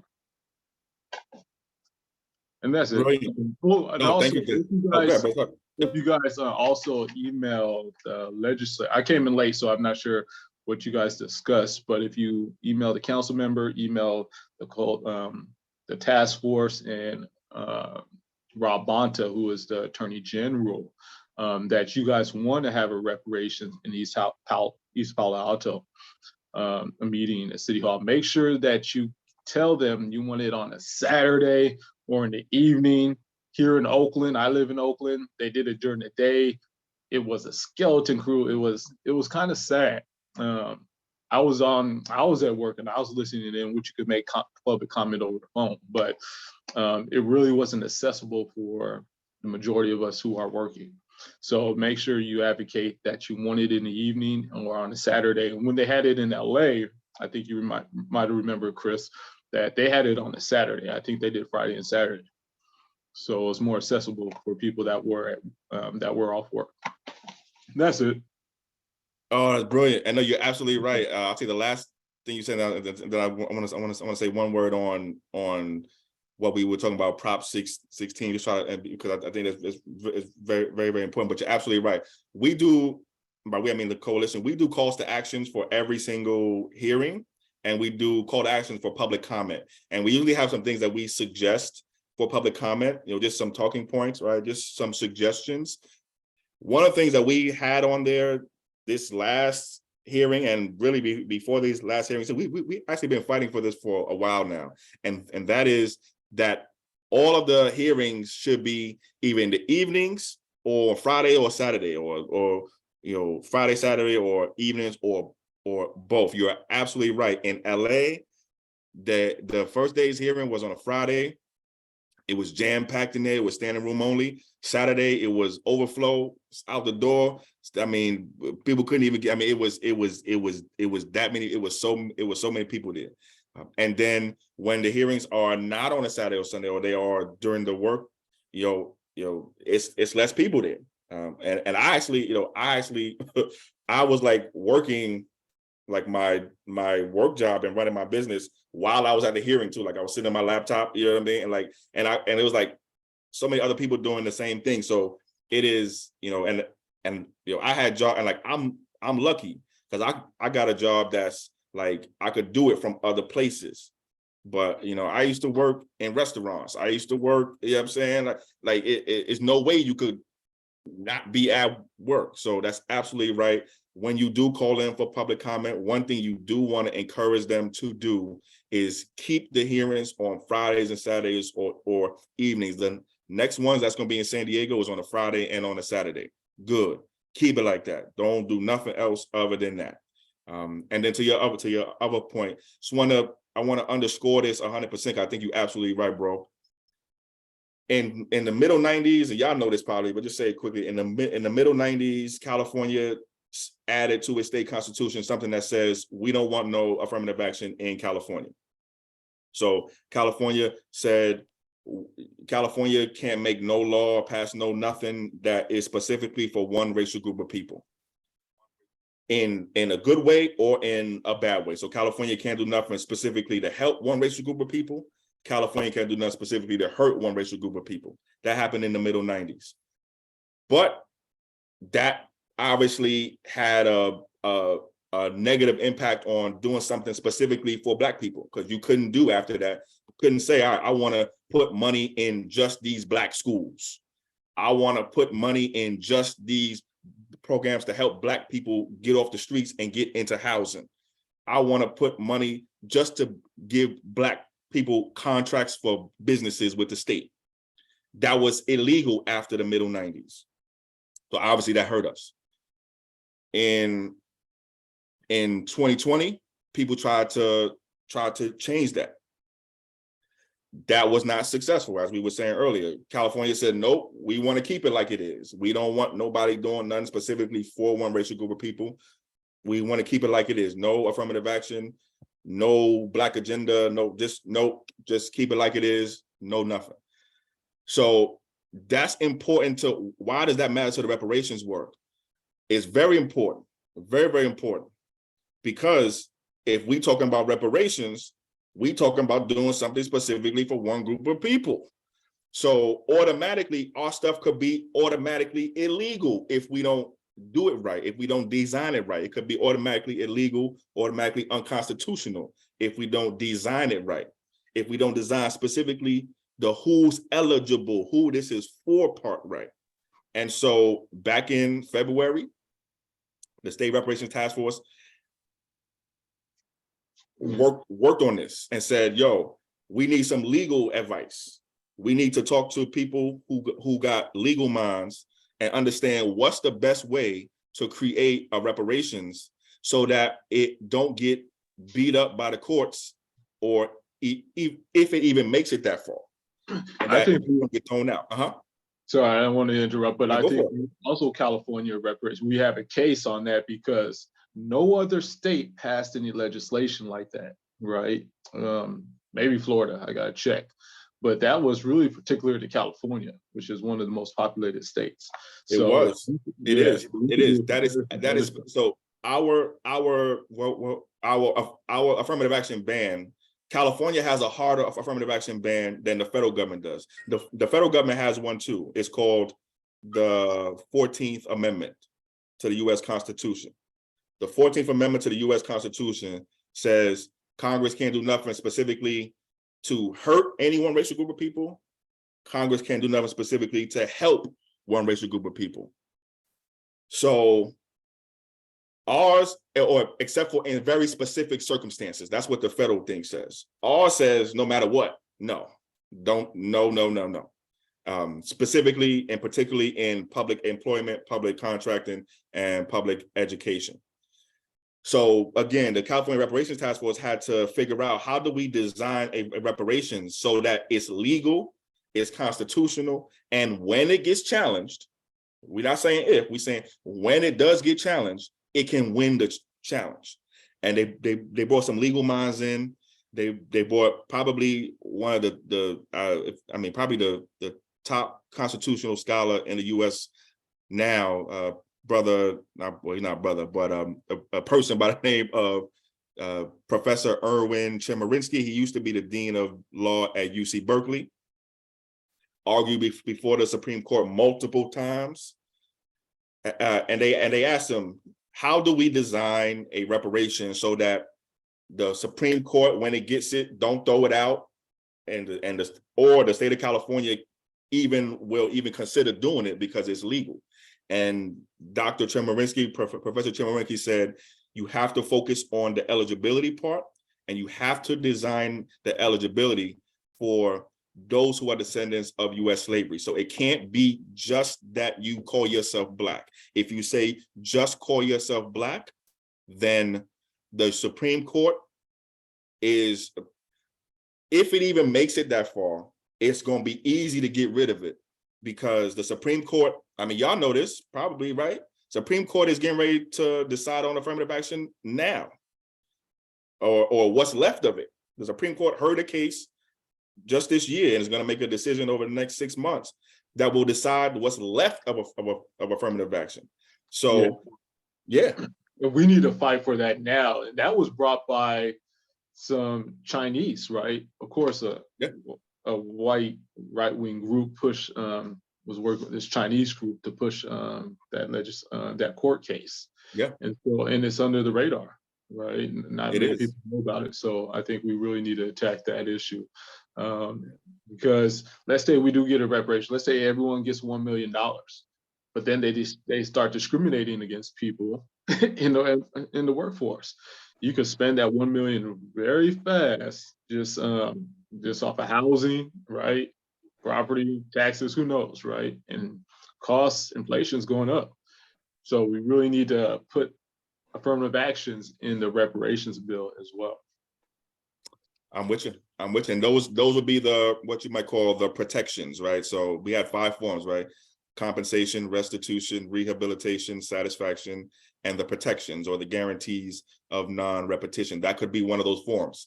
The protections and the guarantees of non-repetition are the changes to the laws, changes to the policies that protect us from what happened not happening again. So absolutely right. Thank you, Brother Desmond. Brother Jabbar, please go ahead. Good evening. Thank you. I wanted a couple of questions. I wanted to ask, what is the position pertaining the 13th Amendment and the latest push to ban involuntary servitude in the state of California and the movement for reparations, as we are seeking to be repaired from something that is still legal? How do we approach that? That's my first question. Second, I'm very optimistic. However, I'm also very skeptical of scholarship. Scholarship is who set this situation up as we have it. Scholarship set up the idea of race, and then they tell us here in schools that it's a fake construct. And then they have us chasing around our genealogy after they set up breeding farms. A lot of us come from breeding farms, and they have us chasing our genealogy. And I'm saying this because some of it is so disrespectful of the things that they come up with the history that we have. And so I'm very skeptical of scholarship and their involvement and the involvement of other communities. Not that other communities don't have value and something to add. I certainly believe that. But those communities are in our communities robbing us right now. And they're gonna tell us how to be repaired. So I'm just putting that out there because I'm very skeptical about that, because I think in dealing with reparations, it is time for us to understand what happened to us and us to begin to sort out, with assistance, of course, what needs to be done. And so I just wanted to ask, are we working with the Abolish Bondage Collective movement to abolish the 13th Amendment, or are we just seeking reparations for something that is still lawful and legal here in California, being slavery? Oh, I love that question. So let me take the question, and then I have one or two words to say on the comments after. But to your first question, yes. So actually, and I mentioned some of this in my intro, but I'll say it briefly again, then I'll fill in some of the blanks here.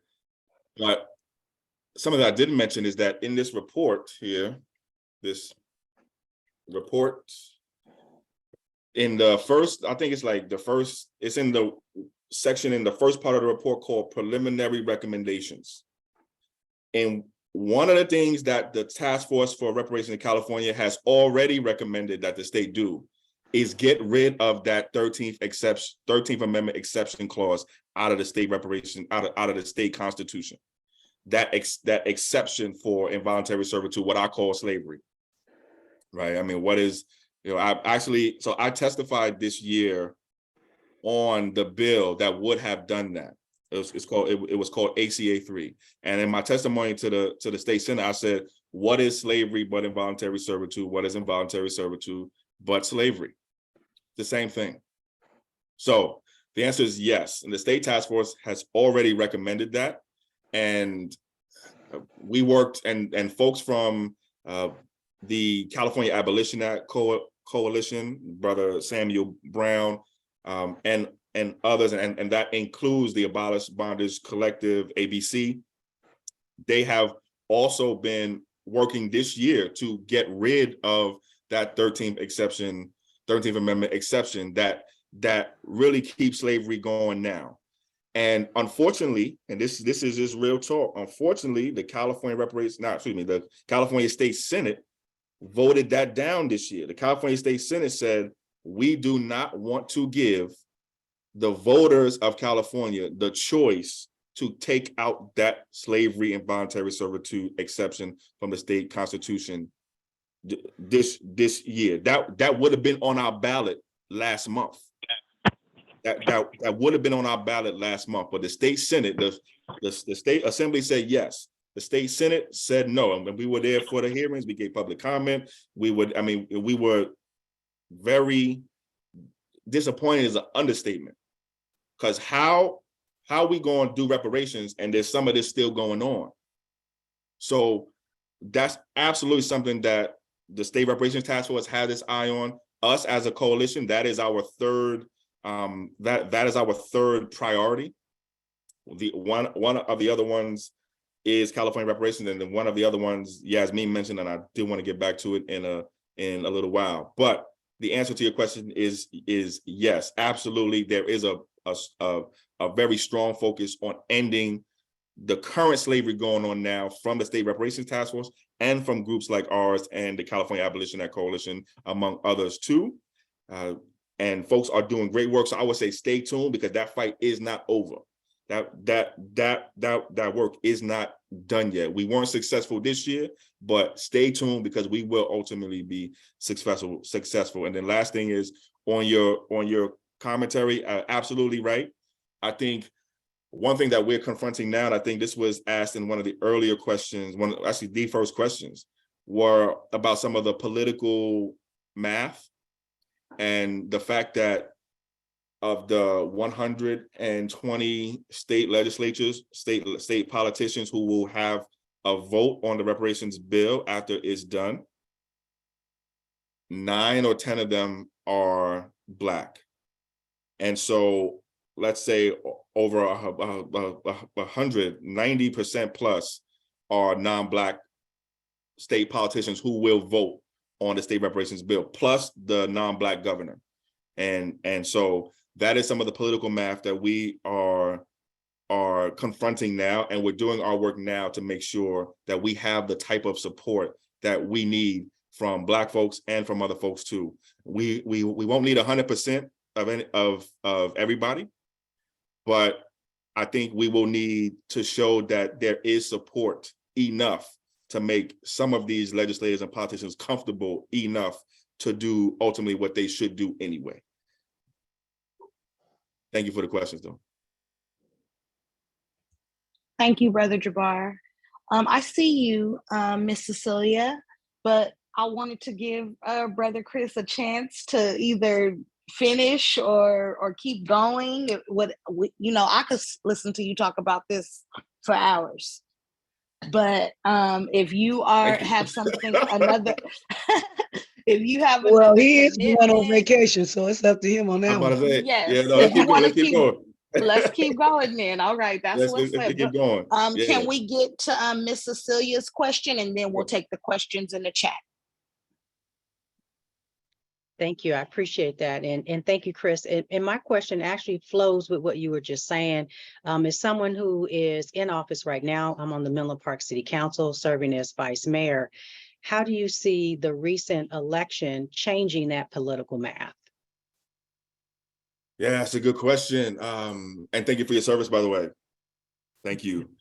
And so the recent election, we're still digesting whether or not there were, of how that math has changed. There's still some things that we are still waiting and watching to see. So, for example, who will be the next leader of the state assembly? I think we have some idea of that it's not going to be who it was before. So there was a new leader of the state assembly coming in. We're still watching to see who will be leading the important committee chairs. So, for example, the Judicial Committee in the Assembly and in the State Senate, the Appropriations Committees in the Assembly and the State Senate. So we're still waiting on some of that to fall out to understand whether or not there are any changes to the political map. We understand that our governor will be the governor for the next several years. But we also understand that we are coming, but we also understand that when the reparations bill is introduced, that will also be another election year. It will be 2024. It will be a presidential election year, a congressional election year. All 435 members of the House of U.S. Representatives will be up for re-election, 1/3 of the U.S. Senate, and most, if not many, of our California state elected officials will be up for re-election, not to mention our county folks and our city, government, leaders like yourself also. So the answer is, I'm just being honest, it's undecided. I'm not sure yet. I'm not sure yet, because there are still some things that are still yet to be seen. But one thing that we think is not changing is that core equation. that 21 plus 41 plus 1. That won't change. And so now, who are the 21 senators that will vote yes on a reparations bill? Who are the 41 assembly members that will vote yes? Is not, we don't know yet, and we're working on. There's only, and we know that the governor will be the governor. So that's the one. There's one other thing to say on this though, and that is that, as I mentioned, of the 120s or so state politicians that run our state government, 9 or 10 are Black. Right? So California has something called the California Legislative Black Caucus, for those who may or may not know. So our national government has something called the CBC, the Congressional Black Caucus. Our state has a version of that. It's called the California Legislative Black Caucus. It's all of the Black or Black identifying members of the California politicians. That is, something like 9 or 10 people. But as I mentioned, at least 2 of those people are terming out. Both of those 2 are actually on the state reparations task force. So Senator Stephen Bradford, this is his last 2 years in the state Senate. Even if he wanted to stay longer, he couldn't because he's termed out. Assemblymember Reginald Jones Sawyer, who's also on the state reparations task force, is also in his last 2 years also. So we have some understanding to do to understand more about how the leaving Black senators and Black assembly members will potentially change the political math. One advantage that we have is that both of these people, speaking specifically of Senator Bradford and member Jones Sawyer, they're on the state reparations task force. So that gives us an advantage. They're on the task force now. So that gives us an advantage, and they will be able to write legislation and work on legislation through their last term. But it's still kind of uncertain. It's still kind of undecided. I'm just trying to be as real with you as possible. It's still kind of uncertain, still kind of undecided, and politics and electoral politics, as you know, is notoriously unpredictable,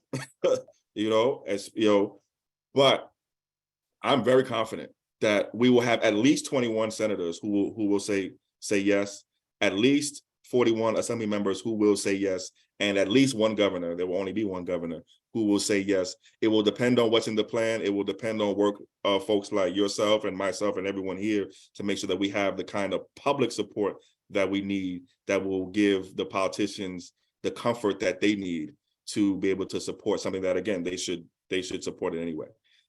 I wish I could give you a better answer, but I hope that helps. No, it's fair, and it does help. And thank you. And just speaking specifically for Menlo Park, we have elected representatives as a district attorney, city council, Senate, community college district. So I think we have about 11 elected officials. And so just thinking about the power in San Mateo County collectively, with all our cities, there is definitely some accountability matrix that can be used by those of us who vote, because there's so much power here. So I'm just putting it out there, because one of the challenges that I see is that our areas have less than a 50% voter turnout. And so not voting doesn't necessarily mean that you're uneducated politically. However, our power is in voting. We've had cities in California where there was a deadlock. And so the city clerk drew the name out of the hat to decide the winner. But if everybody voted, those kinds of things would not happen.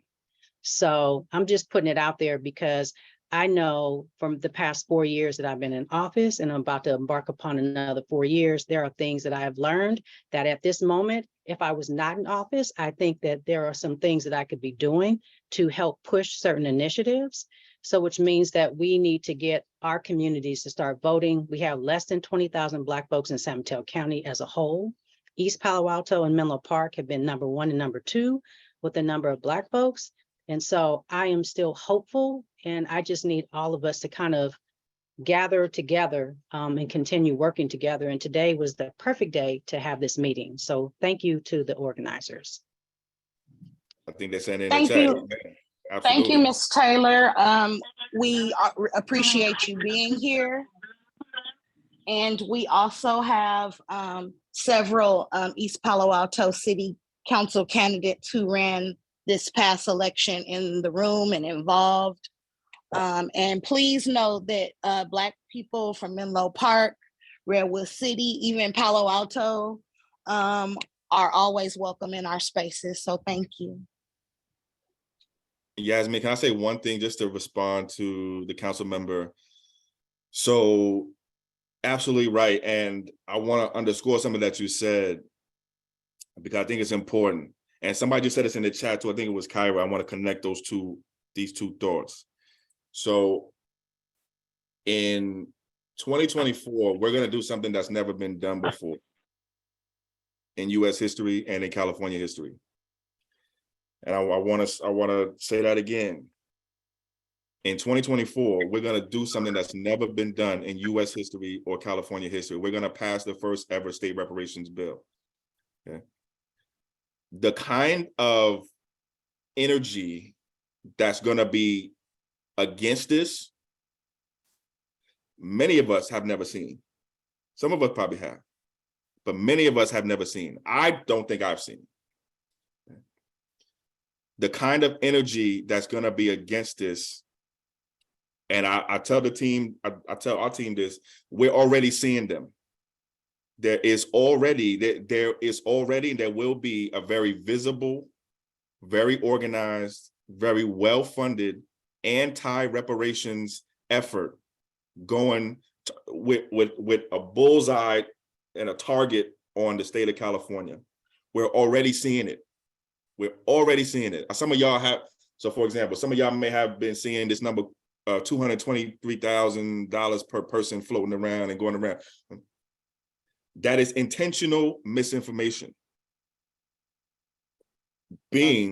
Intentional misinformation, specifically developed to hurt what we're doing here. We've been, we have our eye on it at the coalition, and we will be very prepared and very capable, and we are very capable of overcoming it. I have no doubt. But the point is, there will be, and there already is, a very well-organized, well-funded anti-California reparations effort. We're going to do something that's never been done before. So to your point, Council Member,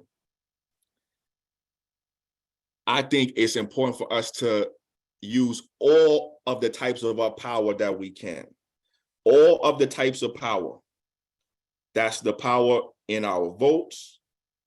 That's the power in our organizing. That's the power in everything. Every type of power that, let's talk about our cooperative economics, because we can't not mention that here. It's going to take all of our types of power to win this. We're going to win, and we're going to be a transformed people afterwards. Sometimes in our reparations listening sessions, one of the questions that we ask is, so we sort of pose it like this. We say, okay, snap your fingers. Now imagine that we have achieved reparations. Open your window, open your door, look outside. What does it look like? What's different about our community? What's different about our people? What's changed? Who are we after reparations? We're going to be a completely different people for the better. But to get there, we're going to have to do something that's never been done before. That's why partly why I started this conversation saying that we are doing something that's historic now. So all of our power, all of it, whether it's our electoral power and our vote, yes. Whether it is our cooperative economics power, yes. Whether it's our organizer power, yes. All of we're going to need all of the tools and the weapons in our arsenal. So the council member is absolutely right. I have a question. I just joined.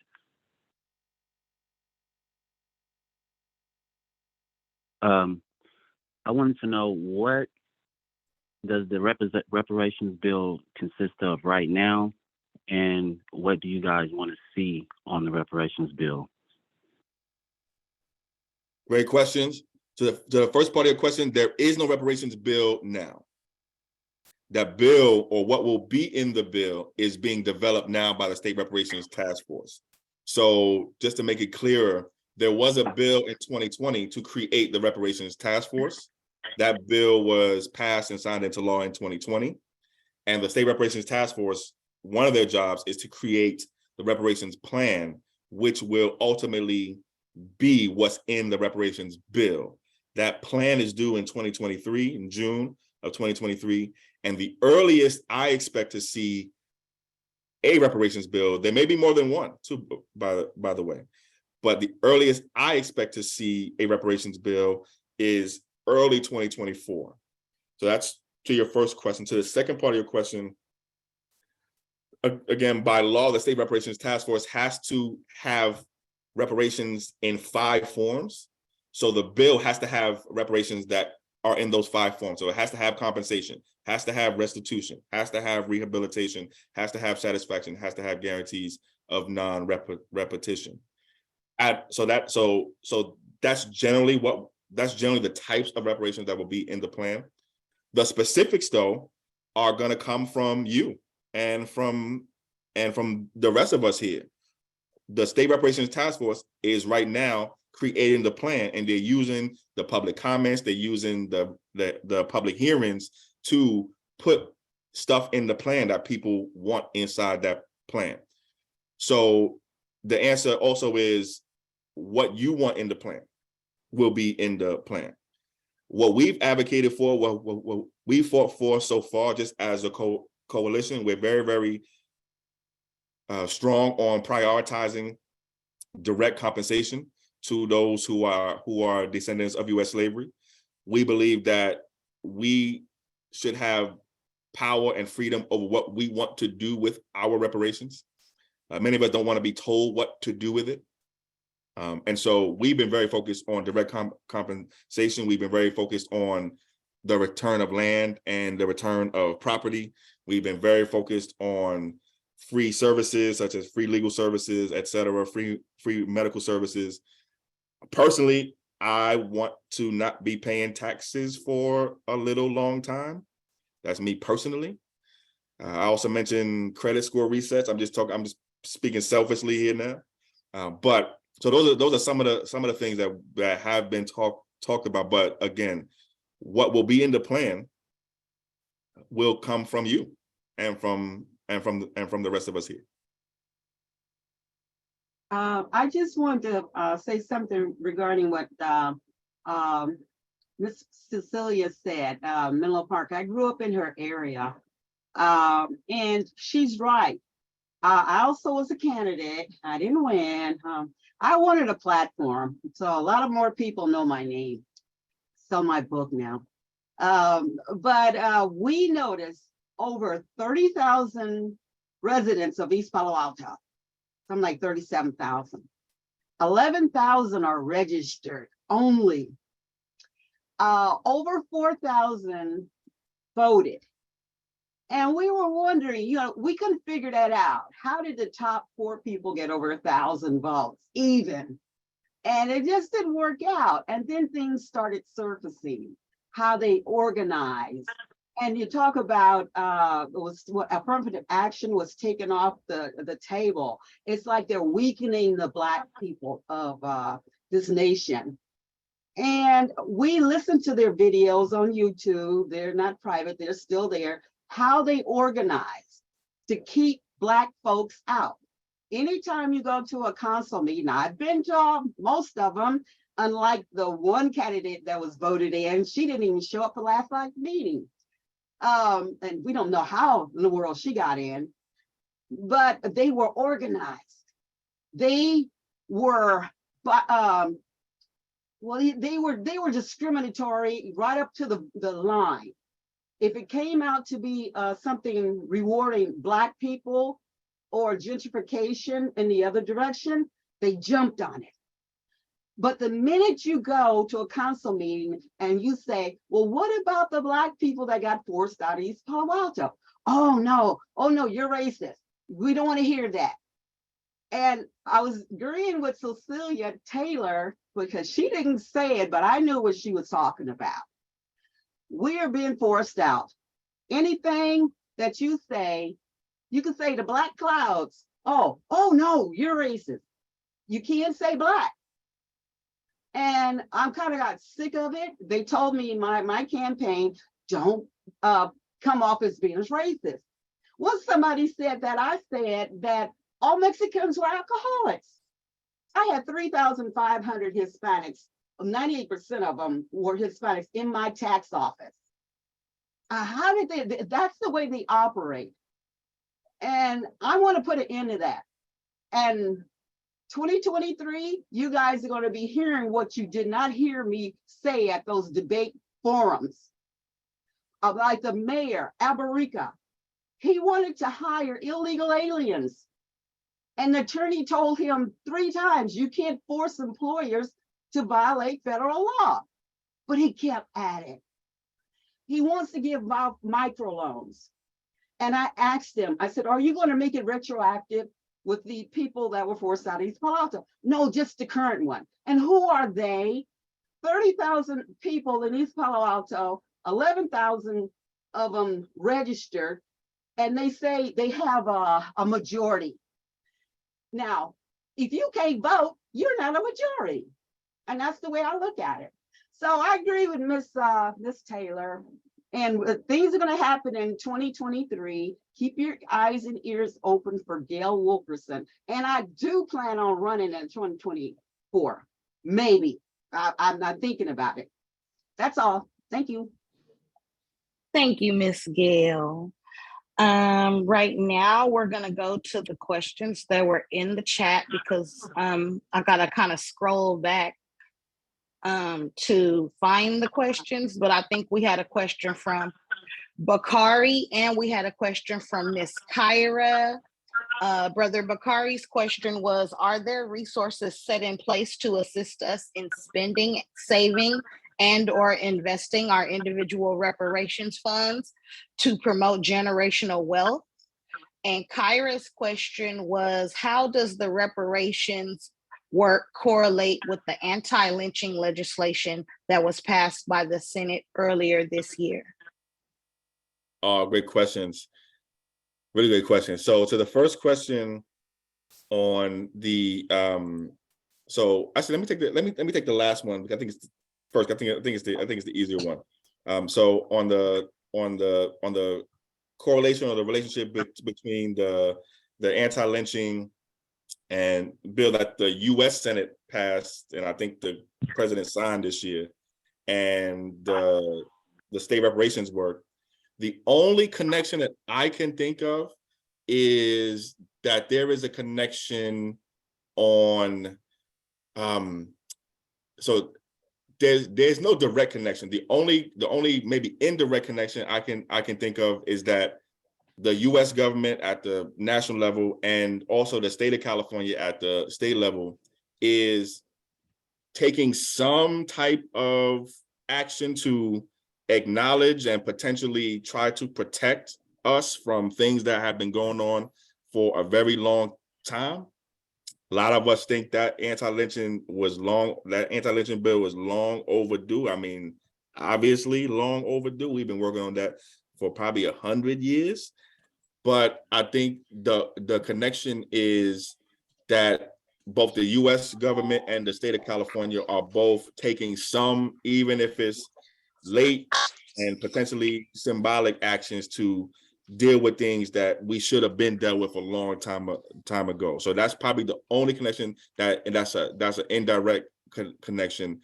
I think the U.S. anti-lynching bill was actually mentioned in the state reparations task force report. I believe it is. If it's not, then there is definitely a lot in this report around what's called racial terror. There's a whole chapter on racial terror, and there's a whole part of that chapter about California's own history with racial terror, one of which is lynchings and the stuff that happened after slavery And between, you know, the end of slavery and let's say, you know, the middle 1900s, is a lot about what California did and California's history and how the KKK was so strong out here. You know, we learned in this report that the KKK held more meetings in California in the early 1900s than they did in Mississippi, Louisiana, and Texas combined. So, you know, the history of racial terror and lynchings is very, very deep here in California. That's the only kind of connection that I could see between what the state did and what the federal government did. I mean, there's maybe one other connection, which is that, for example, the anti-lynching legislation is supposed to be a type of protection. So it's supposed to be, depending on how it was written, it was supposed to be a type of protection for us. So what happened to us in the past don't happen to us again or continue to happen to us.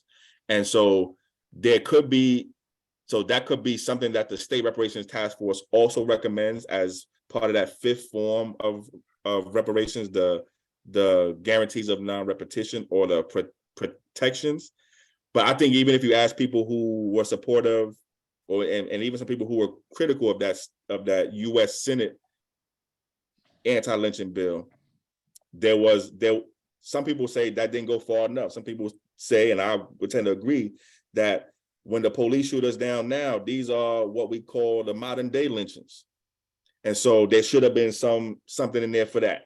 And so hopefully, you know, the State Reparations Task Force can, you know, learn from some of that and put some protections in there and add to that. And then Yasmin, please remind me of the first question from the chat. The first question, the brother asked if there are any plans in place to help, help, I'm paraphrasing, basically help us reinvest our money that we spend our money properly. Got you. So the direct answer is no, because the bill and the plan is not done yet. There could be, and there probably will be some parts of the plan that have some either recommendations or some suggestions or some plans to help us generate the generational wealth that we want to see. I am very confident, and I'm speaking to y'all as a Black business owner myself, who works with a lot of other Black-owned businesses here in the city and the county of Sacramento. I mean, to see what we do now with very little or nothing is a damn miracle. So I can't wait to see what we do with what we are owed, and I'm very, very confident of that. There is and I want to speak to this, even though I know it's not being suggested here, but I do want to get ahead of this. There is a idea that, and I mean, it's a myth, I may just call it what it is, that Black people spend their money badly. That we buy, you know the stereotype that we buy Jordans and okay, it's coming from somebody who never owned a pair of Jordans in his life, which is me. But there will be, and so I want to just say this here. Black people don't have a spending money problem. We have a lack of money enough problem. When you look at the actual, when you actually look at it, and this is in the reparations report, it's in chapter 13. There's a whole part of this in chapter 13 of this report. It actually goes into the actual information and the research to ask the question and answer the question, do Black people have a spending money problem or a saving money problem? The answer is no. When you actually look at it, as a matter of fact, according to the actual real life information, we actually spend our money and save our money better than white folks if you compare and control for the income that we have. So I do think there will be, and I'm looking forward to there being a lot of support and a lot of guidance and a lot of advice for us to help us manage our newfound wealth. I studied finance in college. I didn't finish, but when I was there, I studied it. So I'm very interested in finance. I'm very interested, in investments, et cetera, et cetera. But I also am aware that, and also very confident in what we are able to do and what we will be able to do. I mean, think about, you know how the saying goes, and Mama made miracles every Thanksgiving. I mean, think about what we do with very little. Think about what we do with almost nothing, what we've had to do with almost nothing. So can you imagine what we will be able to do with what we are owed? But again, to the brother's question, yes, I do think there will be supports and will be a lot of help and a lot of guidance to help us keep what we have. This is part of that fifth type of reparations, that those protections. This is how I'm interpreting what the brother is asking, but I think is a great question. The protections. So let's say we are gonna get, let's say, I think Desmond used $1 million earlier. All right, so let's say that.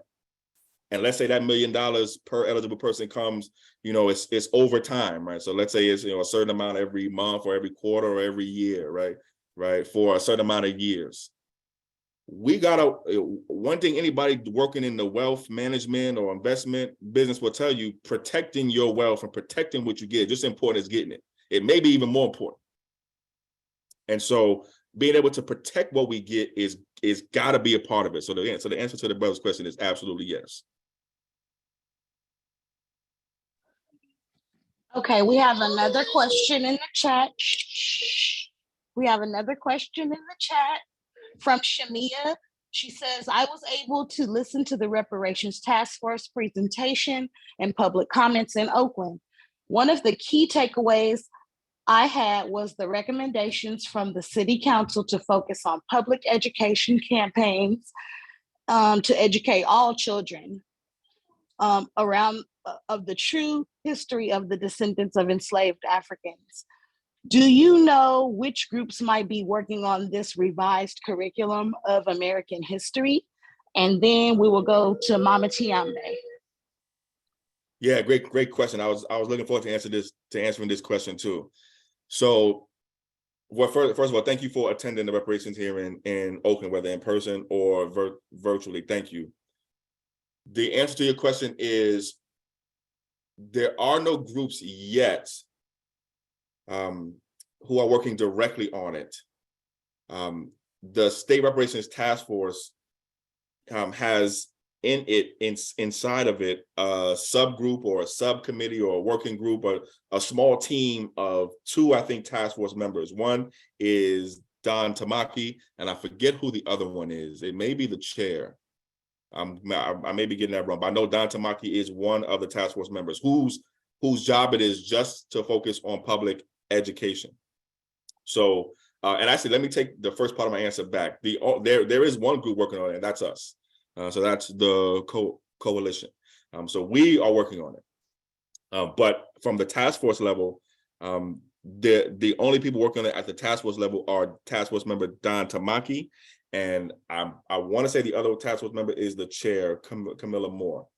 But there is a specific group of task force members whose job it is just to focus on public education of what the task force is doing and the task force findings. So, for example, things like what I mentioned earlier, making part of this or all of this report somebody's textbook or somebody's curriculum for the semester, etc.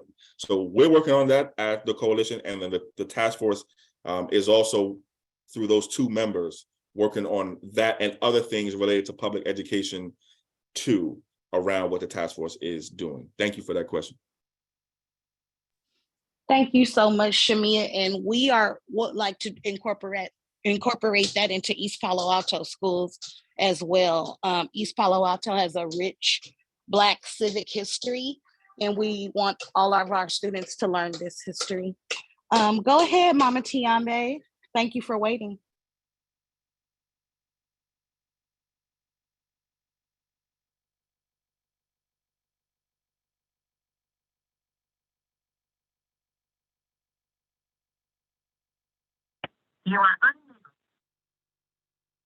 Might be while muted. we waiting on question. I was wondering, how are we gonna get the young and the old blacks energized enough to vote? Because I just feel like black people don't vote because we don't get nothing from it. I'm with you, brother. I'm with you. Well, I think the answer to that question is you got to give them something to vote for. You got to give us something to vote for. Excuse me. You got to give us something to vote for. And So yep. I mean, not to cut you off, but basically what I'm saying is, like, is there going to be like basketball games, concerts? Because, you know, black people they not just going to come outside for nothing. Like, is there radio ads? Is there some way that we going to get to the people? Do we got some celebrities or something that we could tap into? Because without the vote, we just talking. Good points again. And the short answer to your question is yes. So the State Reparations Task Force recently hired a communications firm to help, with getting information out there and raising awareness. Keep in mind though that and this is important. The reparations bill, again, at the earliest, I expect, this is me here, my expectation is that the earliest we will see a state reparations bill is in early 2024. So that is an election year. And so one thing and this is to my first answer to your question, I know I was kind of short with it, but I think it's right.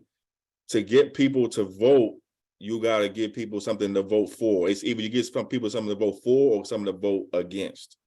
One or both.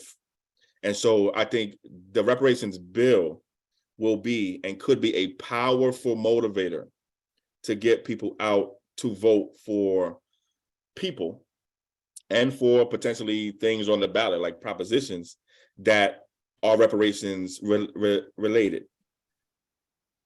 How and when and why that happens, we got some time between now and early 2024 to work on, and during 2024, also. But I can safely say I think that this reparations bill, when it comes out in early 2024, will be or has the potential to be a powerful motivator to get people out to vote.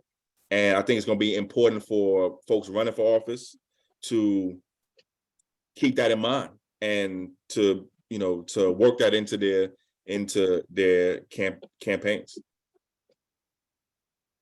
Yes, I wasn't, I was still muted. Can I talk? Okay. Yes, ma'am. Go right ahead. Okay, sorry. Okay, so the young brother that just spoke he spoke to my point. So the question I have is, the whole 90%, 10% rule in terms of, what gets the 90%, as opposed to 10%. My thing is the athletes can turn our stuff around on a dime. If they decide that they're going to boycott this stuff, we're going to get this stuff passed. So we need to really kind of key on and strategize in terms of how to reach them. And then we as fans can, also, start talking to them. This is my little recommendation regarding strategies, because I think that's the key in terms of, like, every time you meet someone and they have a negative, you write that down and we do the positives of how to influence that or answer that kind of concern that the person has. So the young person, had ideas. I thought, those were good, but we have to, there's strategies. I know, you guys already have them, but that's my key. So every time I talk to someone, I see a list of responses from what, people have said about it. Black people are never going to do this, blah, blah, blah, blah. You understand what I'm saying? So that just was my suggestion. And I did hear you talk about some of them. So I'd like to have you respond to that. Yeah, no, I think it's absolutely right. And along with what the brother was saying just before your thoughts, I think you're both right. And first of all, I love that y'all are already thinking about how we get this done, because I like I think that's the right thing to be thinking about. How do we get this done? We can't wait until 2024 to be thinking about, well, how do we get this done? I know we got time now, and now is the time. We have about a year or so to get this right and to get the kind of support that we'll need to ultimately get this done. So I think you're absolutely right. And as I think the council member was saying earlier, they're all parts of our power are going to need to be a part of this. So it's our voting power, it's our cooperative economics power as part of how you were part of what you were just talking about through potential boycotts, etc. As the young brother was just talking about, our celebrity and influence and cultural power also will be necessary. All parts of our power will need to get this done, and you are thinking about the right things. And this is part of how you can help where you are and in East Palo Alto and in the surrounding areas. Help us help us, and by us I mean you too. Help us get the kind of support and the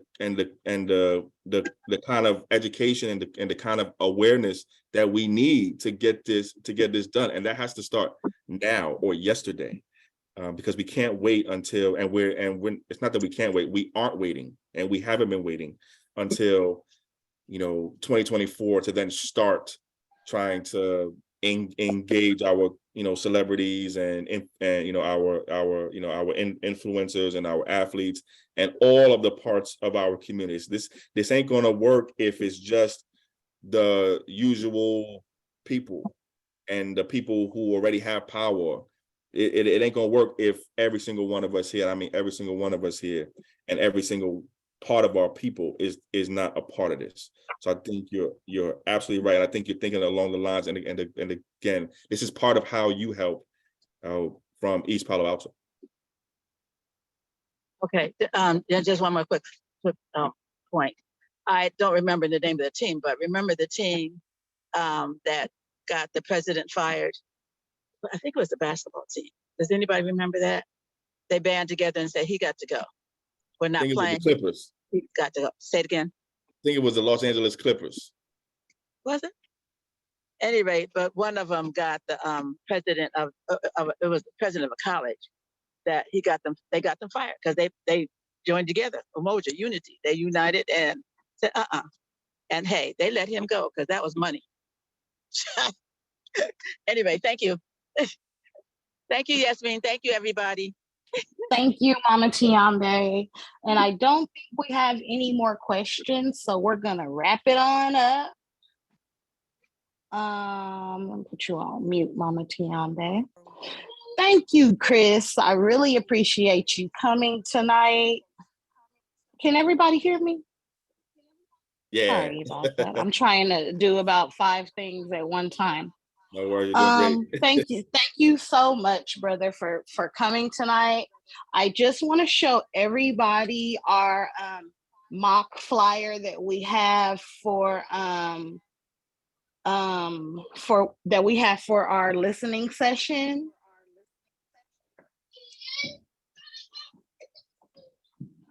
Hold on one second, y'all. My baby, he melting down right now. He's ready for Mama to be finished with this.